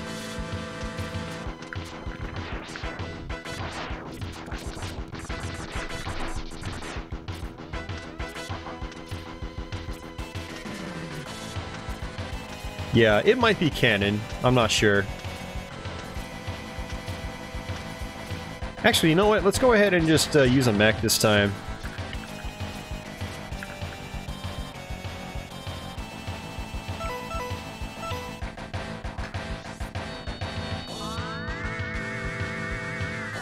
Yeah, I'm not a big fan of, like, cover shooting and stuff like that, and, you know, regen health I can live with, but if I can't run freely, like, in arenas, at least a little bit, then it's not as fun to me. You know, a good classic run-and-gun FPS, you have to cover. Like, don't get me wrong, but games that just, like, have you covering every 2 seconds... just gets irritating. Now, it's a little bit different when it's a game like, say, Gears of War, where, sure, you're undercover, but you can still attack. I think that was the way Gears did it was a great compromise, and I'm actually looking forward to playing through the remaster of that again on my X. I have that installed, too. We'll definitely have to do that soon. I haven't played through the first Gears of War since it came out back in, what, 2006 or 2007?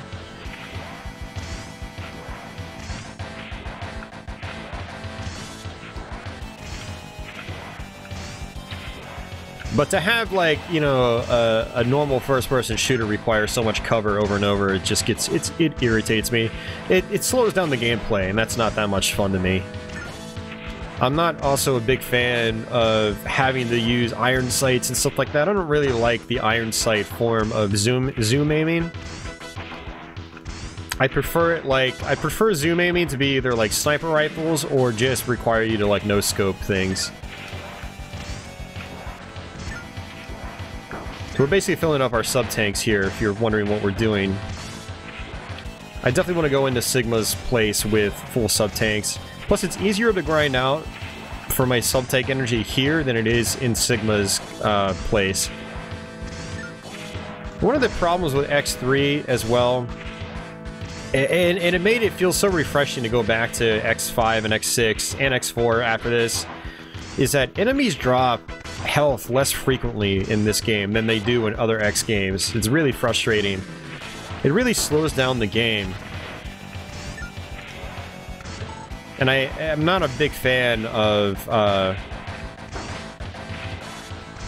you know, intentionally having the progression of the game be slow when it doesn't have to be. And that could, you know, particularly through just like odd design choices. So one of the odd design choices is not having energy drops all that often compared to other X games. Another design choice that slows things down to an irritating level is shielded enemies, and there's a lot of shielded enemies in this game that block your shots. And what happens when they block your shots? Well, you've got to wait, and it just slows down the pace. Now, I feel like X3 really... They really want you to use the boss sub-weapons. So if you're the kind of person that experiments with all the sub-weapons, I think your enjoyment of the game will be much higher than someone doing like a buster-only run. Whereas in X1, X4, I mean, hell, even X5 and X6, you can, well, I'm gonna have to rethink about X6, actually. But X4 and X5 and X1, you can buster all the way, man. And it feels good. It still feels fast and smooth, and... Alright, that's it. X2 I'm not commenting on because I haven't beaten that game in like 10 years, and so I don't remember much about it.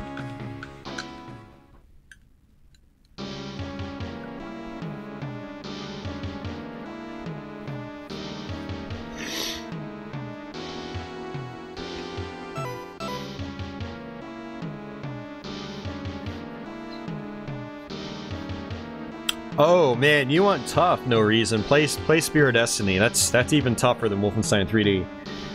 We did a stream of it, and what I thought was going to be a 3-hour stream turned into a 6-something hour stream because I got wrecked so badly. And it's only got like 20 or 21 levels or something. It doesn't have that many maps.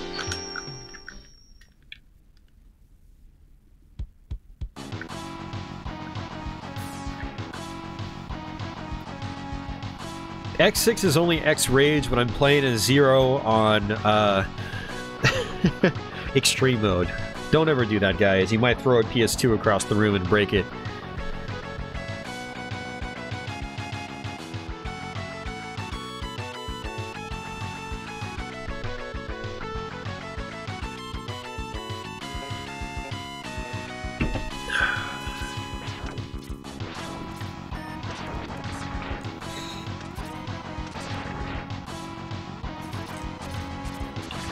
Alright, so one of the reasons I wanted to get my sub-tanks up is so we can get the gold armor.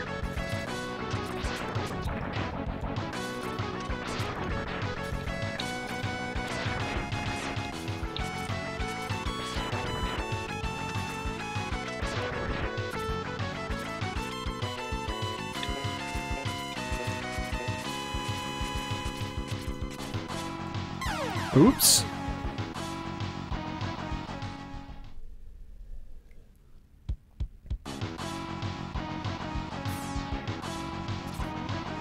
Yeah, I mean, Spear of Destiny is a great game. I still highly recommend playing it if you're a fan of Wolfenstein 3D.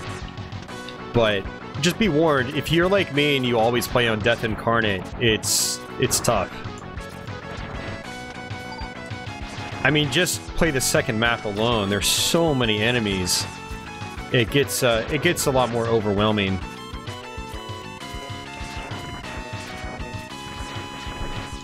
How many lives do I have? 4 lives still? Okay, we're good. Well, X7 doesn't seem that hard, Wayne, based on the stuff I've seen. It's just dumb, so it's just... like, X7 is very irritating from what I can tell.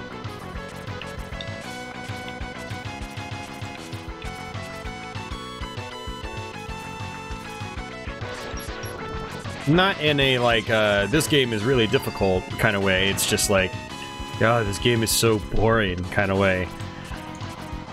But, you know, I keep staring at X7. It's right next to me in my PS2 collection. And I'm like, do I want to try this now, or do I want to put it off further?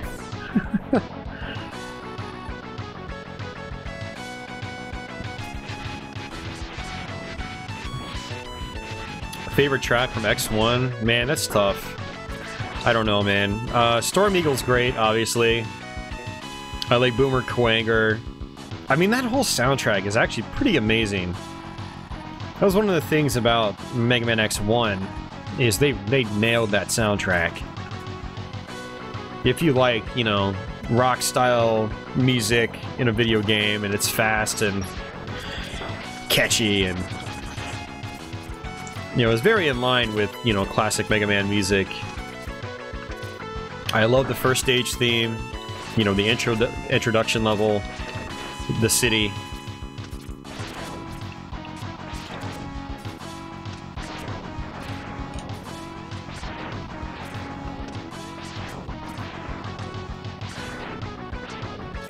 I don't think I need my health all the way up, but I'm gonna do it anyway.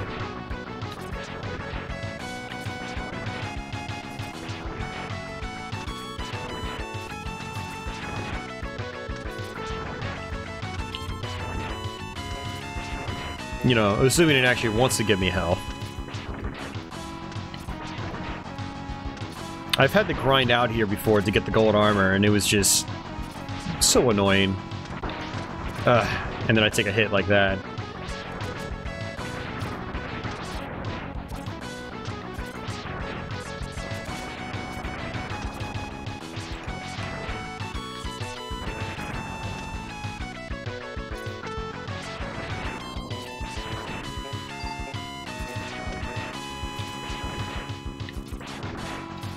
There we go. So it should be down here. Alright, gold armor. Yeah, Spark Mandrill has a great tune. Absolutely. We will do Wily Wars on a stream sometime. It'll be a long stream. We'll go through all 3 Mega Mans and then try to do Wily Tower in one sitting. I was gonna do Wily Tower in a Let's Play. I did a 3-part Let's Play of Wily Wars many years ago. And, intended on doing Wily Tower, never did, because I just found it kind of frustrating. But we'll go back to it, we'll do it again. On a live stream this time.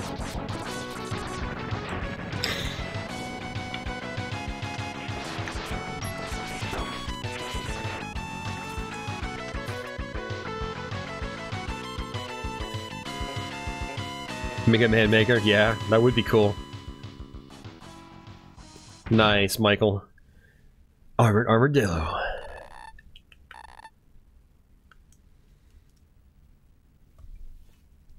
Alright, so this could be a pretty tough boss fight.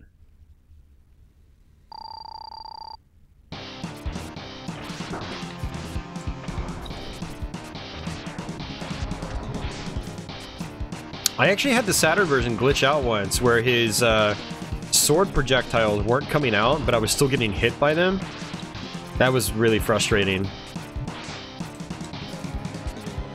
So I can actually dash twice in the air now, even if I do a dashing jump in the air. Well, I can't... Hold on, let me rephrase that. So I can dash again in the air, even if I do a dash jump before that. So, kind of like that. Normally, you'd have to just do a regular jump in order to dash in the air. Come on. Does mashing even work for that? I have no idea.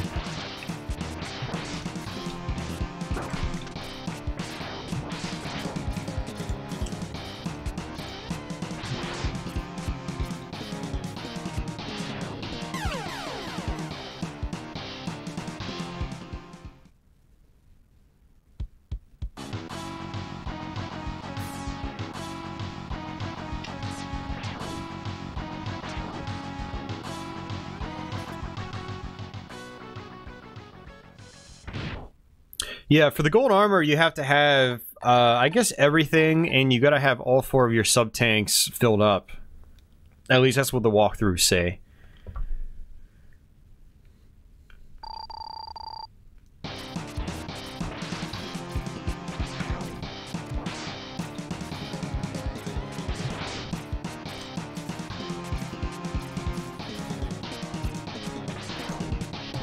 Yeah, Michael, if you stick around for a little bit, man, we're not too far away from it, but I'll show you how to beat Sigma really easy.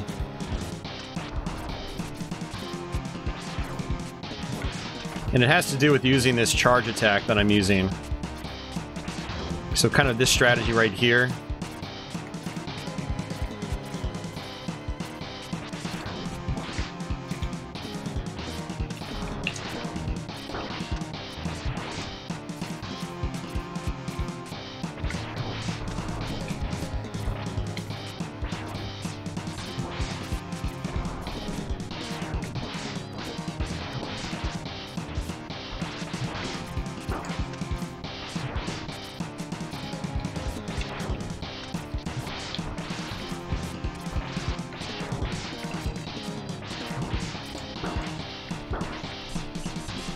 Come on, man.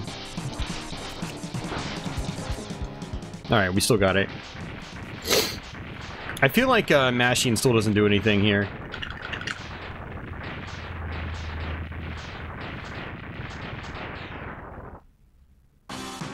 Well, those old Castle Wolfenstein games, Doomstash, they're not really related to Wolfenstein 3D and on.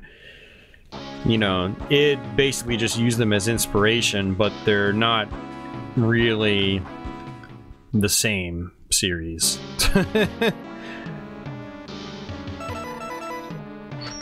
Tell me, you don't have to play the ones by Muse, but I mean, they're easy to access. You can just emulate them, give them a try.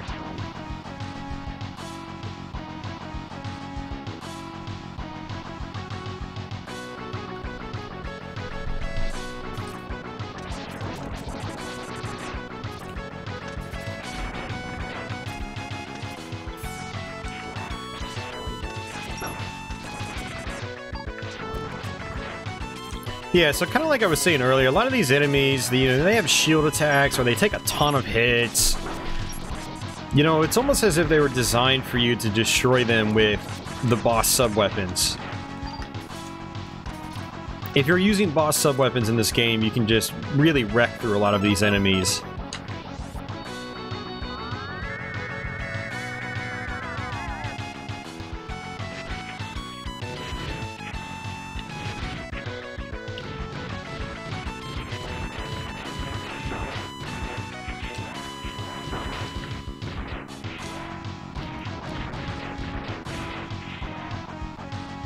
I didn't know this one actually hovered. I was like, what is the point of this one? Is that much different from other ones? But it hovers. That's pretty cool. Oh my god, he respawned. I didn't even push the screen down.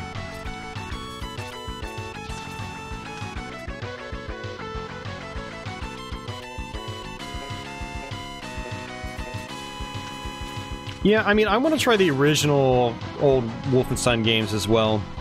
I just haven't gotten around to it.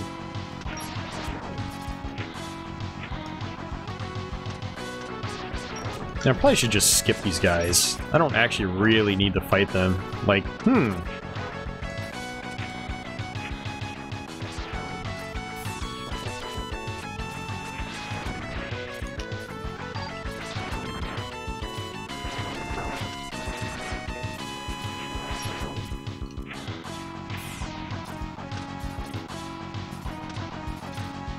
But yeah, Brandon, I mentioned it a few weeks back, but if you ever want to borrow this cart, you want to play this version, just let me know. I'll just bring it over and drop it off. Hey, see ya, Andy. I probably won't be playing it anytime soon after this, now that I've done a stream on YouTube. Tony's heading out too? Well, Tony's always heading out. Tony's like, I'm too good for you guys. Just kidding, Tony.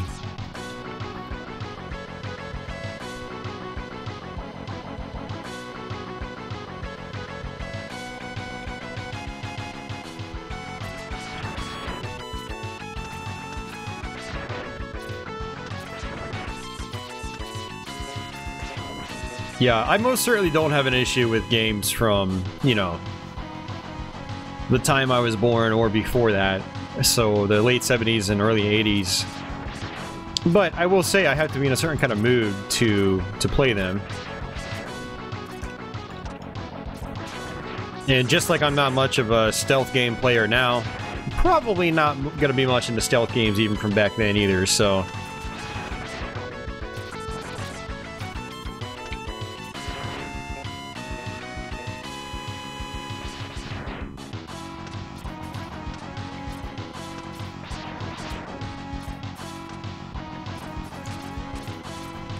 Alright. Good progress.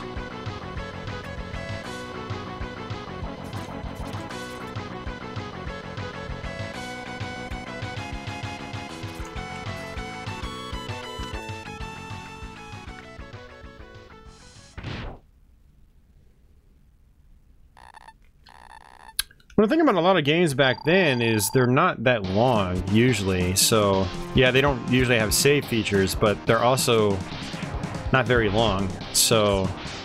You know, a lot of games from back then, they're games you can totally finish in one sitting.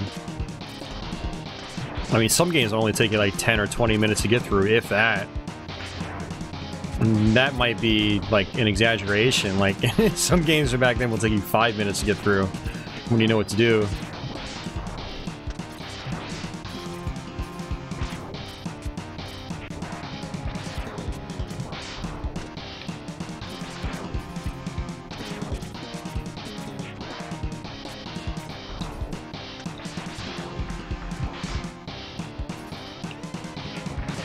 You know, this is interesting because I have not seen these patterns before. This is kind of weird. Even the last time I played the Super Famicom version, I didn't see those patterns.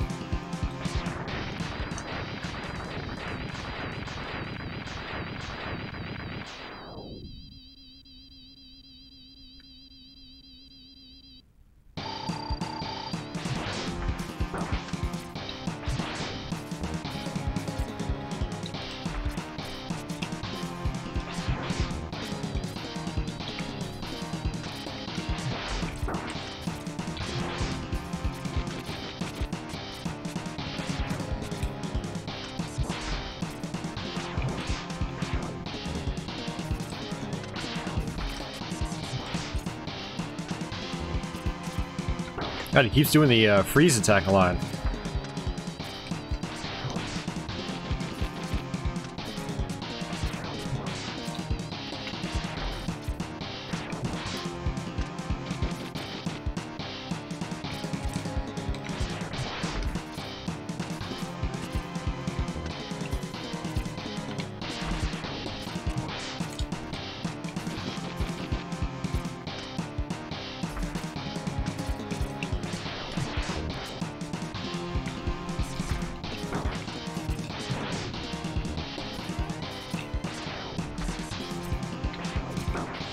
Oh, come on, I still got hit by it.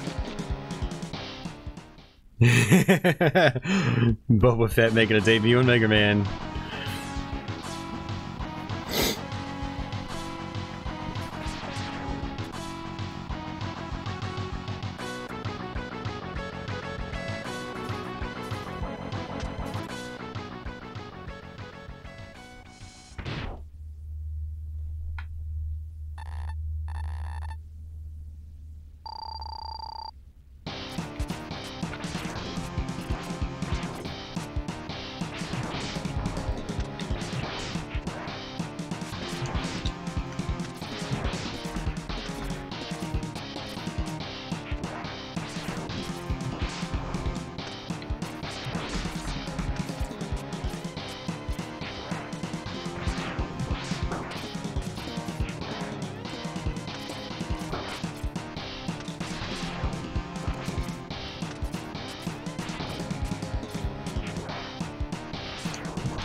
I am not playing well right now at all. I'm not playing well at all.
The Jedi Knight games, I played Dark Forces 2 Jedi Knight a little bit back in the day. I actually owned that.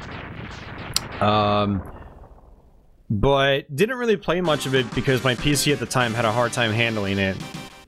And then as I've tried to go back to it over the years, I would lose interest really quickly.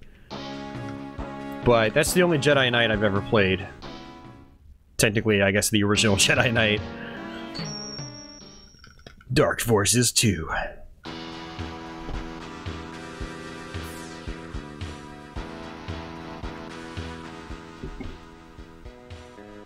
Alright, still have 2 lives.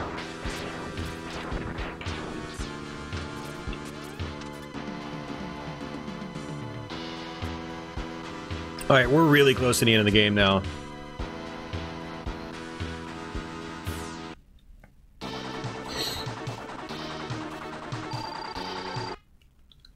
And I honestly don't even remember what the weaknesses are for a lot of these guys. So I'll just kind of experiment. Not bad.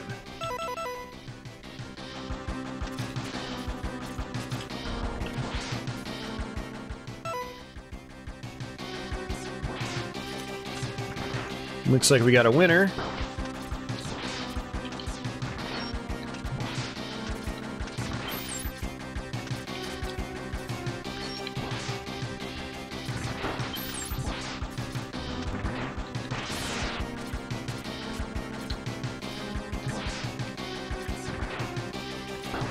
God, man, these hitboxes. Whereas on like a more modern console, you know, you'd be able to just graze the enemies like by the pixel. In this, it doesn't really work like that. So you go from playing something like X4, 5, or 6 to going and playing this, and you try to just graze the big bosses. The hitboxes aren't as refined as they are in the later games. I know I'm just making up excuses at this point, but I mean it's true. And if you're not used to it, it's definitely going to affect your performance.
Yeah, I want to revisit those, Brandon.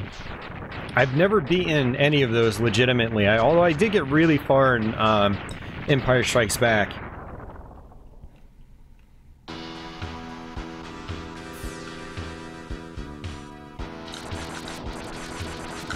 Yeah, I totally would not call myself like a mega Star Wars fan. You know, I like the original trilogy, but I don't own them. I haven't watched them in a while. I'm sure I'd enjoy them again if I saw them. But I did play a lot of the games, like the older games.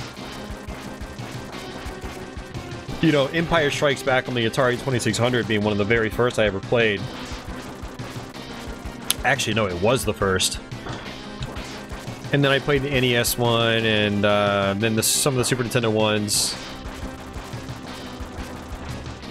And then Star Wars Arcade on the 32X. That was pretty solid for what it was.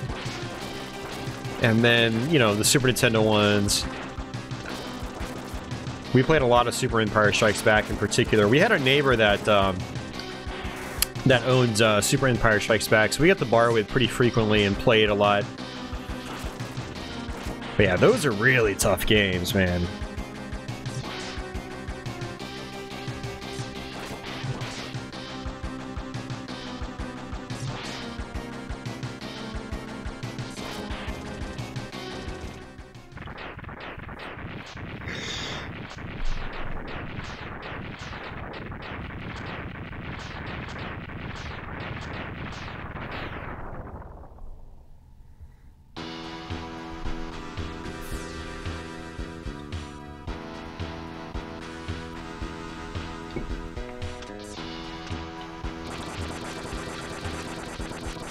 Oh yeah, Shadows of the Empire. Brandon played that one a lot.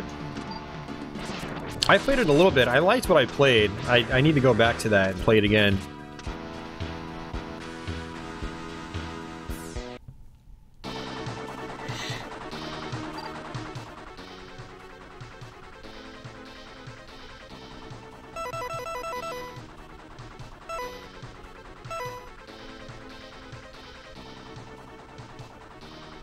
I have no idea.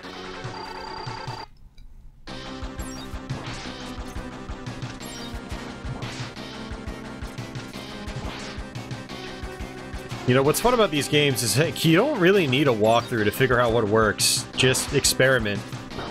You know, it's not like these are like one-time use items. You get plenty of ammunition. So you basically just try one until you find one that works. And that's how you figure it out. Knights of the Old Republic? Nice. Yeah, I heard that's a great one. I don't think I actually own that. I think I probably have it on Steam, but I don't think I have it on the original Xbox. Either 1 or 2. It seems like one of those, like, must-own titles for the original Xbox. If you're into those, I guess it's like an open-world game, right? Sort of?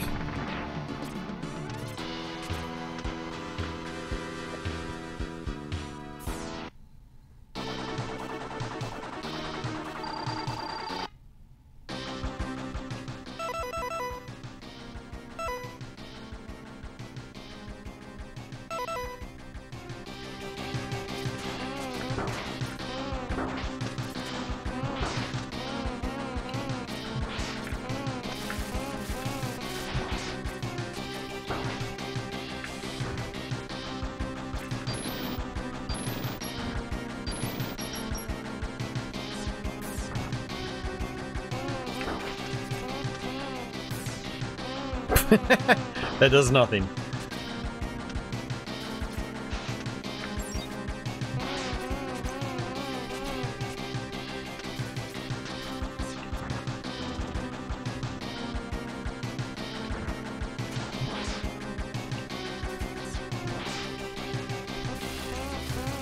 Really, nothing works against this guy.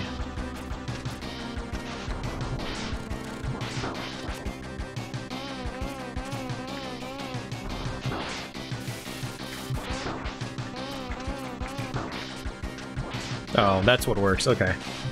So 2 bosses with the same weakness.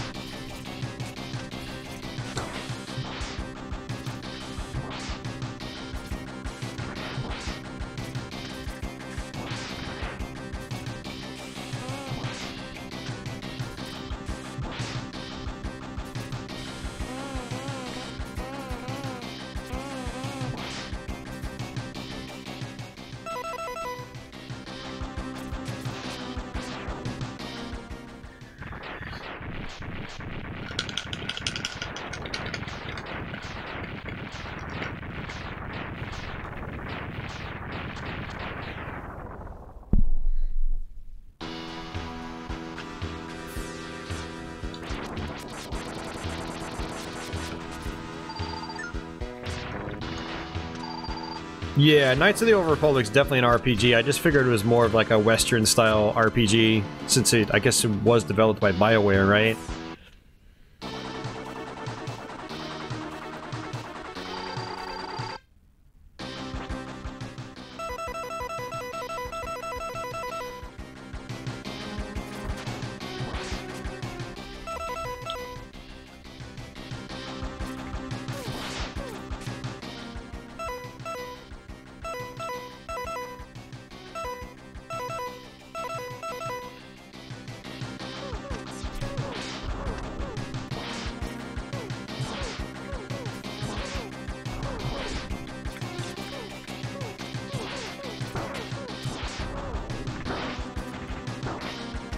What was that? He didn't even touch me.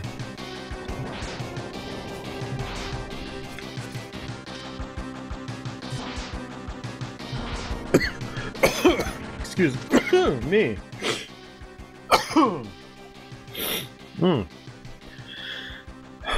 Sorry, that came out of nowhere.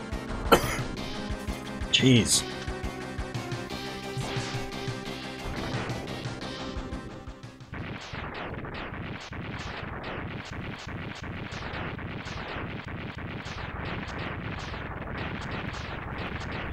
Knights of the Old Republic 2 requires a mod to be played in its fullest capacity since it was rushed. What was wrong about it?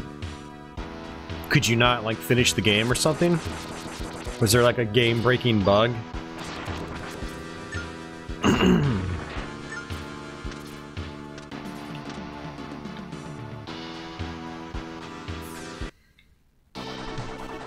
I remember the original Battlefront games being pretty fun. I always just kind of avoided them, but then a friend made me play them one day, and I was like, well, these are actually pretty fun. I'm trying to think, what have I not tried yet?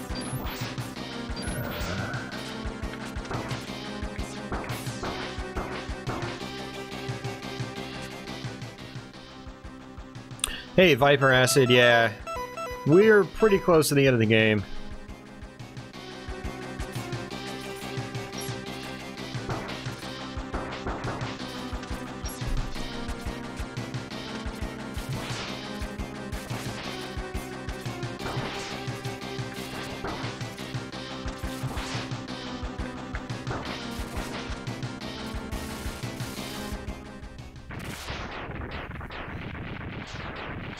Certain storylines that were incomplete and led nowhere. Okay, gotcha. So I guess, like, fans added the rest in? Or was there, like, an official patch released or something?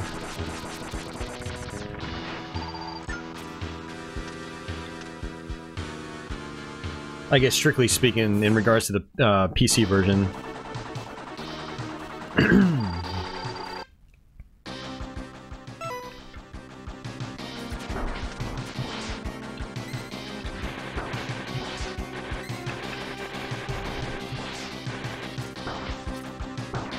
I am sucking on the easiest boss. Actually, probably second easiest boss. But still.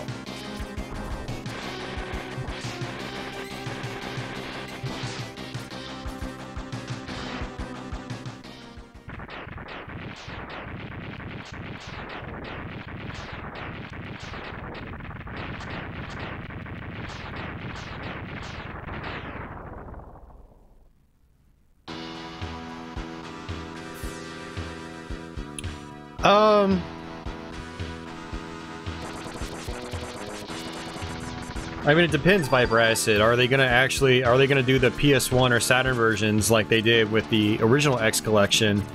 Or are they gonna actually do the Super Nintendo one? I mean, if they're doing the PS1 version, I assume it's gonna be instant load times again, just like the X Collection.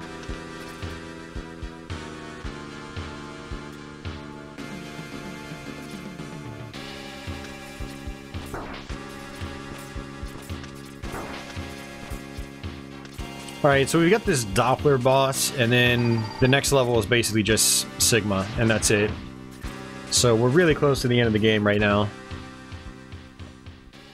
You're gonna leave now, Mark? We're almost at the end.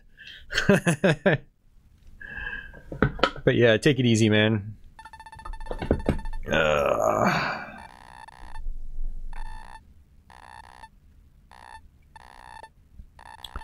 X7, hold on a second.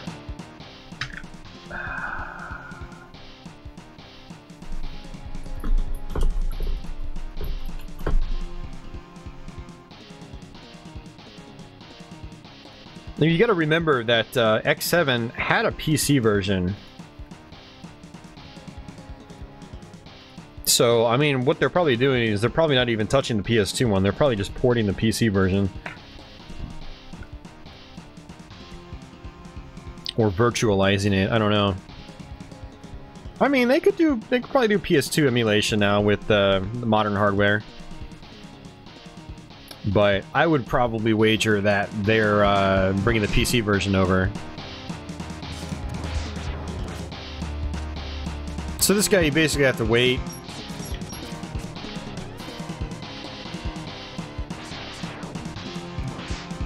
If you hit him when he's doing that charge, he'll refill his health.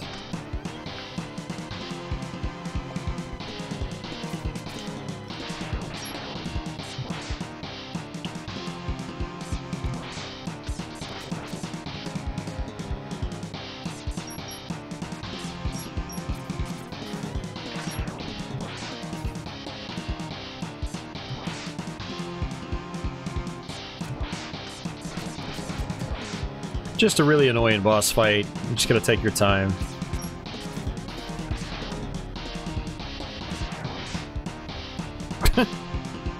All that progress wasted. And again. My god. Come on.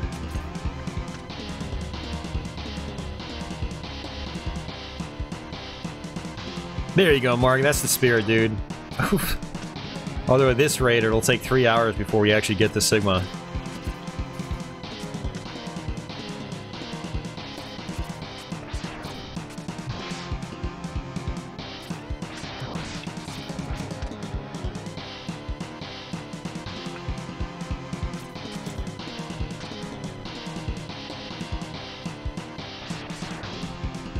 Wow, so he, even like when the second he starts shooting, he does the charge attack. I thought he was gonna wait to do it before, or wait to do it until the bullets actually hit him. Alright, so we'll just do it like this, I guess. Yay.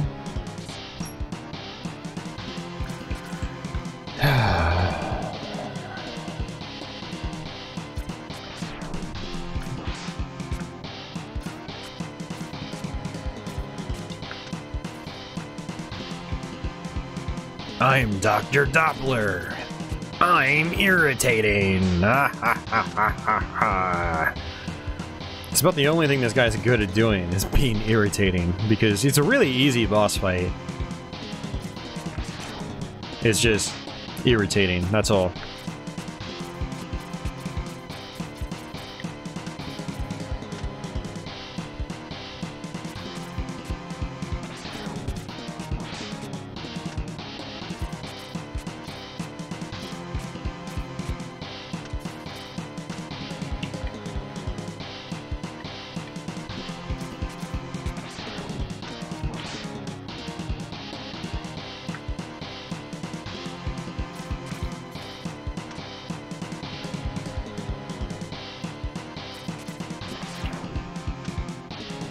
See, the weakness is the toxic guy.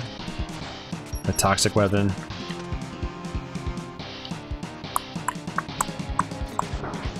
Splat. I mean, it doesn't really do that much more.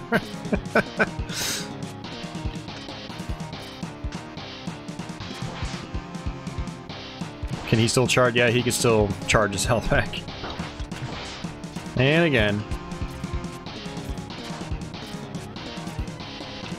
I don't even know what the charge version of this is. That's it? Oh my... Yeah, that wasn't worth it.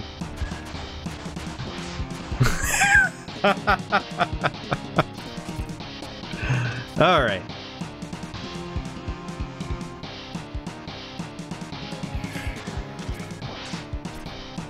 Yeah, not worth it. Yep, sounds like a Carlos. Yeah, it's just time consuming. I mean, we would have killed him a while ago if I wasn't sucking. So, you know, there is that.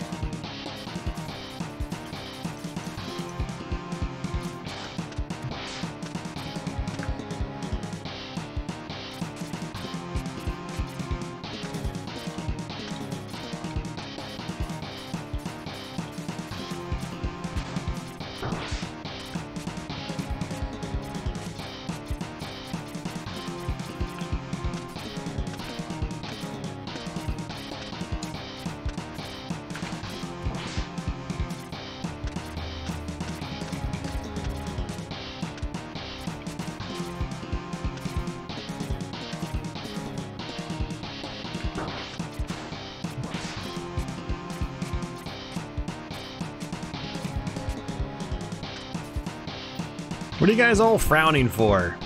It's just a stream. You're not playing. You're not going through the pain.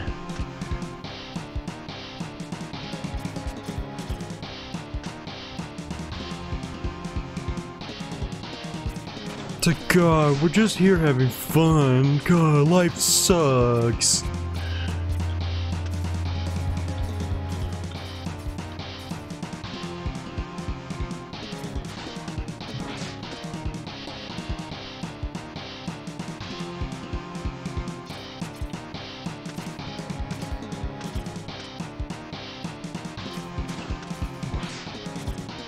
Almost there. Yeah, basically, Mark.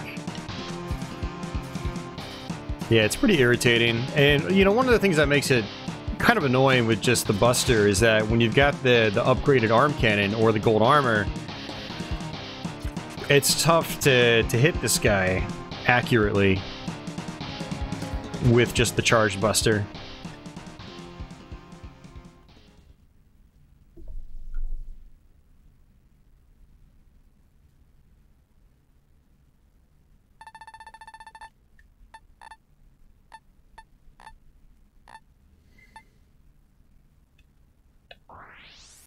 Alright, on to the last stretch.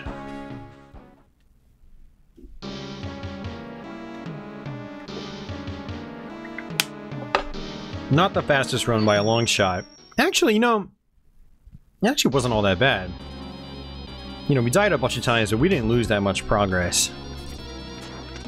All things considered.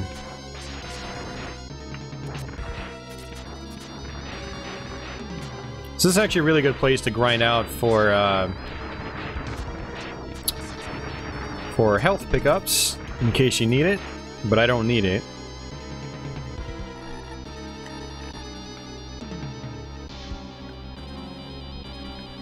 Yeah, like I said, I haven't played X2 in a while, so I don't remember what its bosses are like, but as far as troll bosses, Doppler is definitely up there, along with, he's not as bad as, like, High Max from X6, or, Gate from X6. Alright, well, Brandon, here is, how you deal with Sigma. I remember you telling me that Sigma's tough to deal with. So, he's actually really easy. So I'm just gonna let him jump over like that. And you just do this. Oops, I missed him.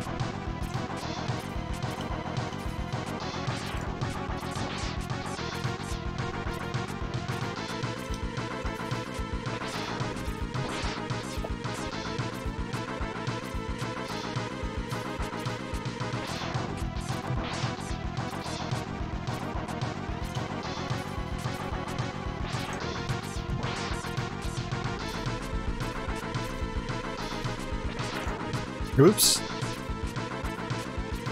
Sometimes I don't double tap the fire button fast enough. And so I don't get the correct spread shot. Just like that.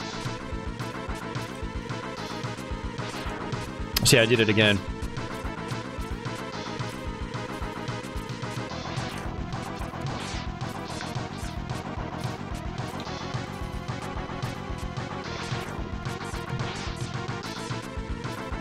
You have the gold armor, so you don't need the grind. I'm not really sure what you mean by that. Do you, do health pickups refill your sub-tanks faster with the gold armor?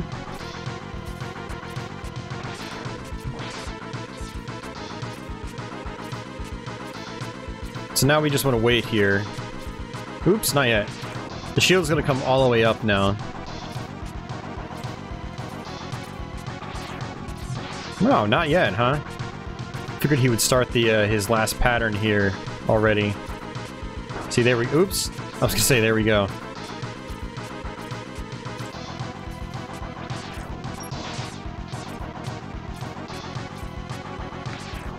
Carlos, I mean, I think it really depends on just how fast you want to beat him. And how safe you want to beat him. Jeez, man. I keep missing this shot.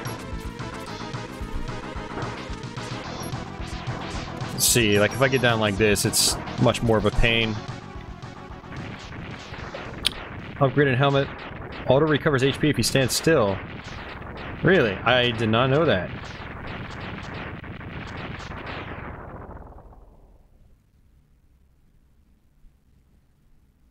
Does that work for your sub-tanks, though? Like, will it automatically refill your sub-tanks for you?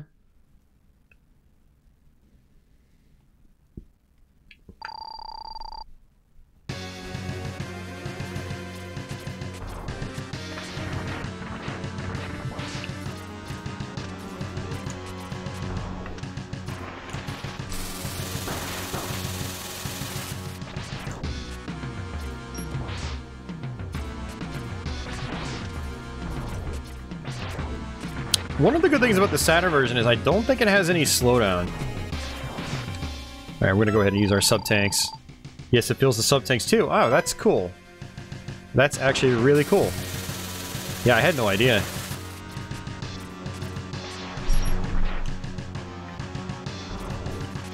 You know, when I was learning this game, I didn't really look into what the upgraded armor functions did.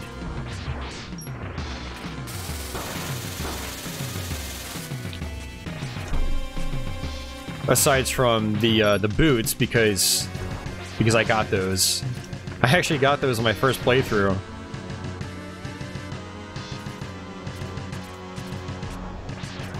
Like, I was playing the Saturn version as the first version of X3 I beat. And, you know, so all the text is in Japanese. And so when I found the pink capsules, I had no idea what I was doing. I just coincidentally happened to get the right one that had the boot upgrade.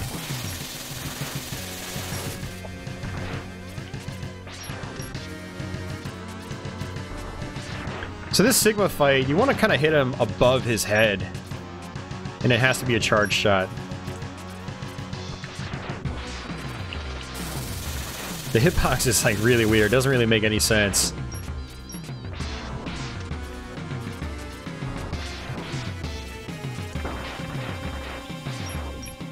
I mean, you think you have to hit him in the face, but you have to hit him like above his face.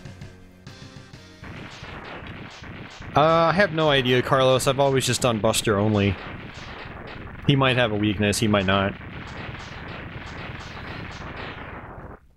It takes like 5 minutes to charge your tanks. Okay, so you still want to grind out then. Because I don't want to spend 5 minutes charging my tanks. Probably don't need it, but just in case.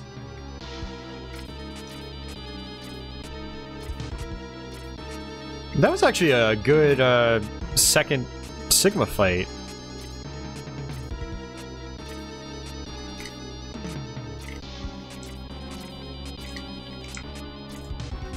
And this part's kind of a pain, because the head will come after you. Just like that. I always feel like I have to take hits here. But I don't know what the deal is with that. I've talked to multiple people and they say like, oh yeah, you just tank. But I don't know if that's entirely true. I'm curious if any of you guys know otherwise out there. Hey, thanks, Timothy.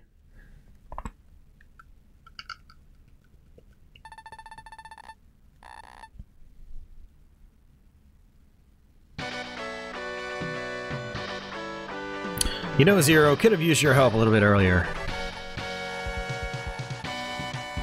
sorry I'm fashionably late. I was grooming my hair.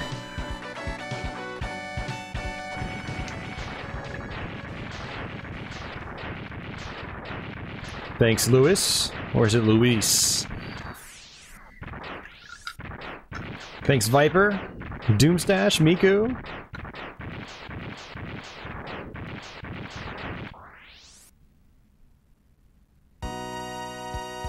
Thanks, Carlos. Yeah, I knew we were going to beat the game. It's just that since it's been a few weeks since I played the game, I wasn't sure how smoothly the run was going to go, and I think it went okay. For the most part. There were definitely some hiccups. But, yeah, it was alright. Hey, thanks, Mark. Thanks for sticking around, man. You got to see the final boss of Mega Man X3. So if you ever hear people complain about the Sigma boss fight, now you understand. Thanks, Michael. Thanks, Roy, my boy. Yeah, thanks, Deadly. Congratulations, your story is happy end.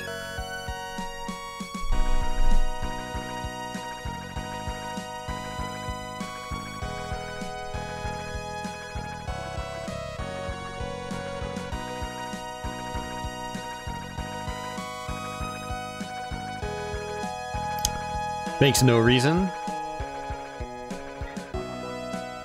When are you coming back to good old Quake?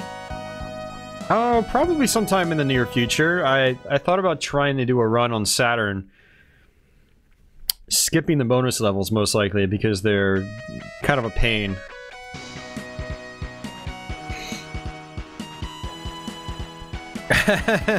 Thanks, Timothy.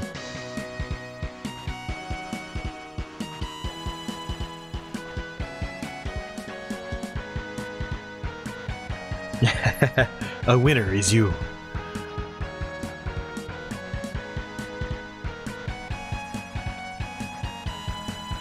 Hey, well, thanks for checking out the stream, Roy.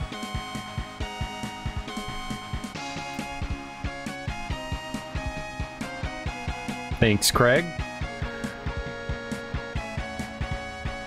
Yeah, I mean, I thought about doing a PC Quake stream as well.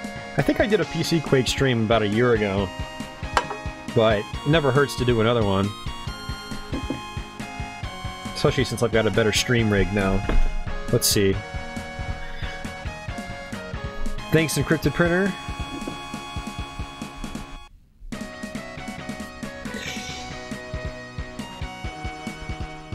Yeah, I did a Quake PC stream May 11th, 2017.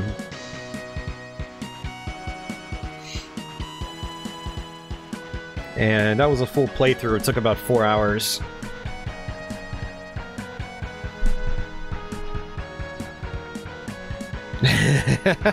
You win long time.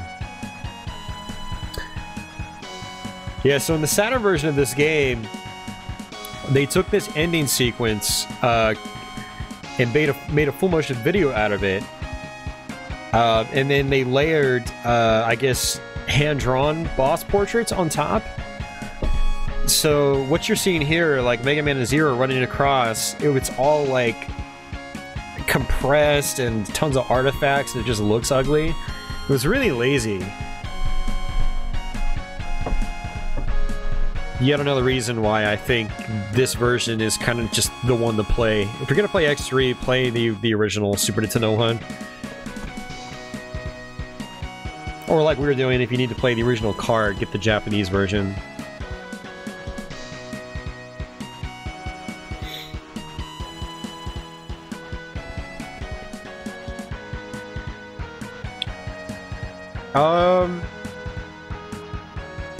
For me, Super Nintendo Doom is more impressive.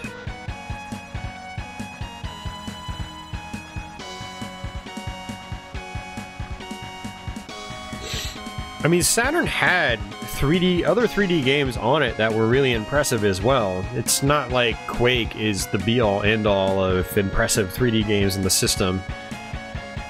It's definitely, you know, pushing it, but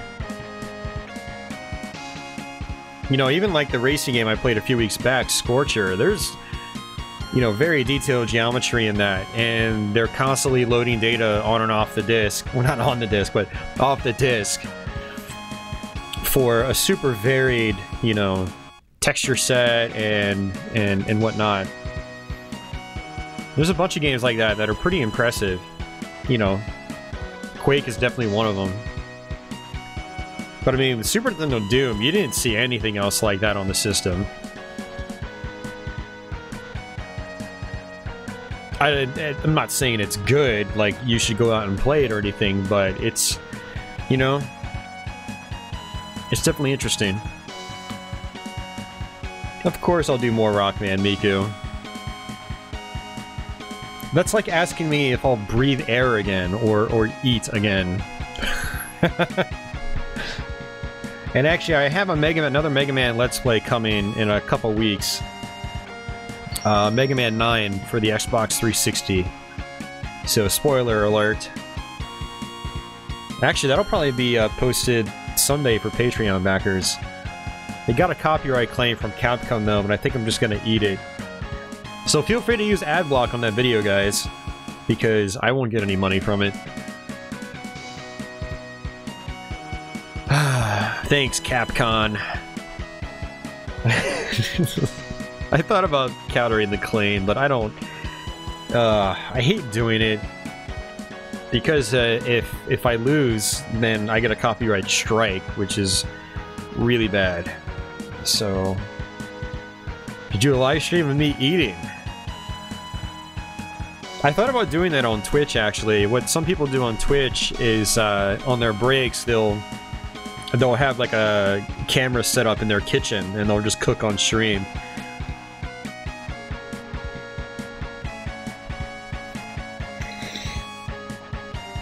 What am I gonna do now? Twitch? I wasn't planning on it, but I don't really have anything else to do, so I might, actually. Because I've got an all-day affair tomorrow, and, you know, so I need to get to bed somewhat early. But, you know, I can probably stream until 2 AM. It's almost midnight my time.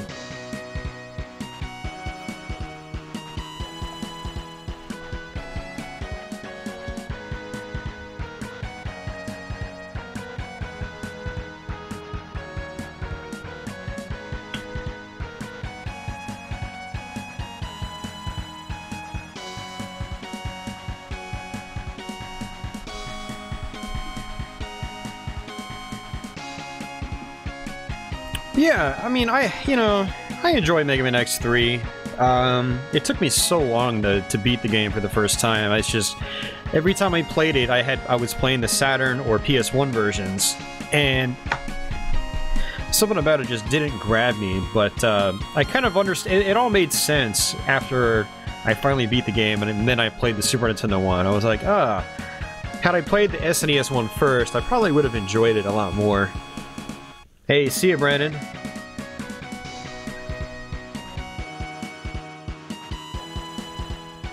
And likewise, Mark. Yeah, I mean, I don't blame you guys if everybody leaves. We're just gonna kind of chill out for a little while now. But that's basically it.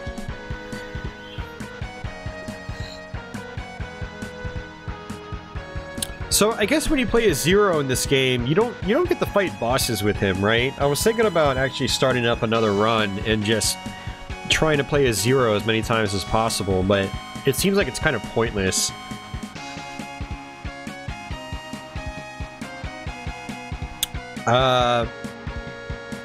Nope, haven't heard of that ROM hack. What does that do?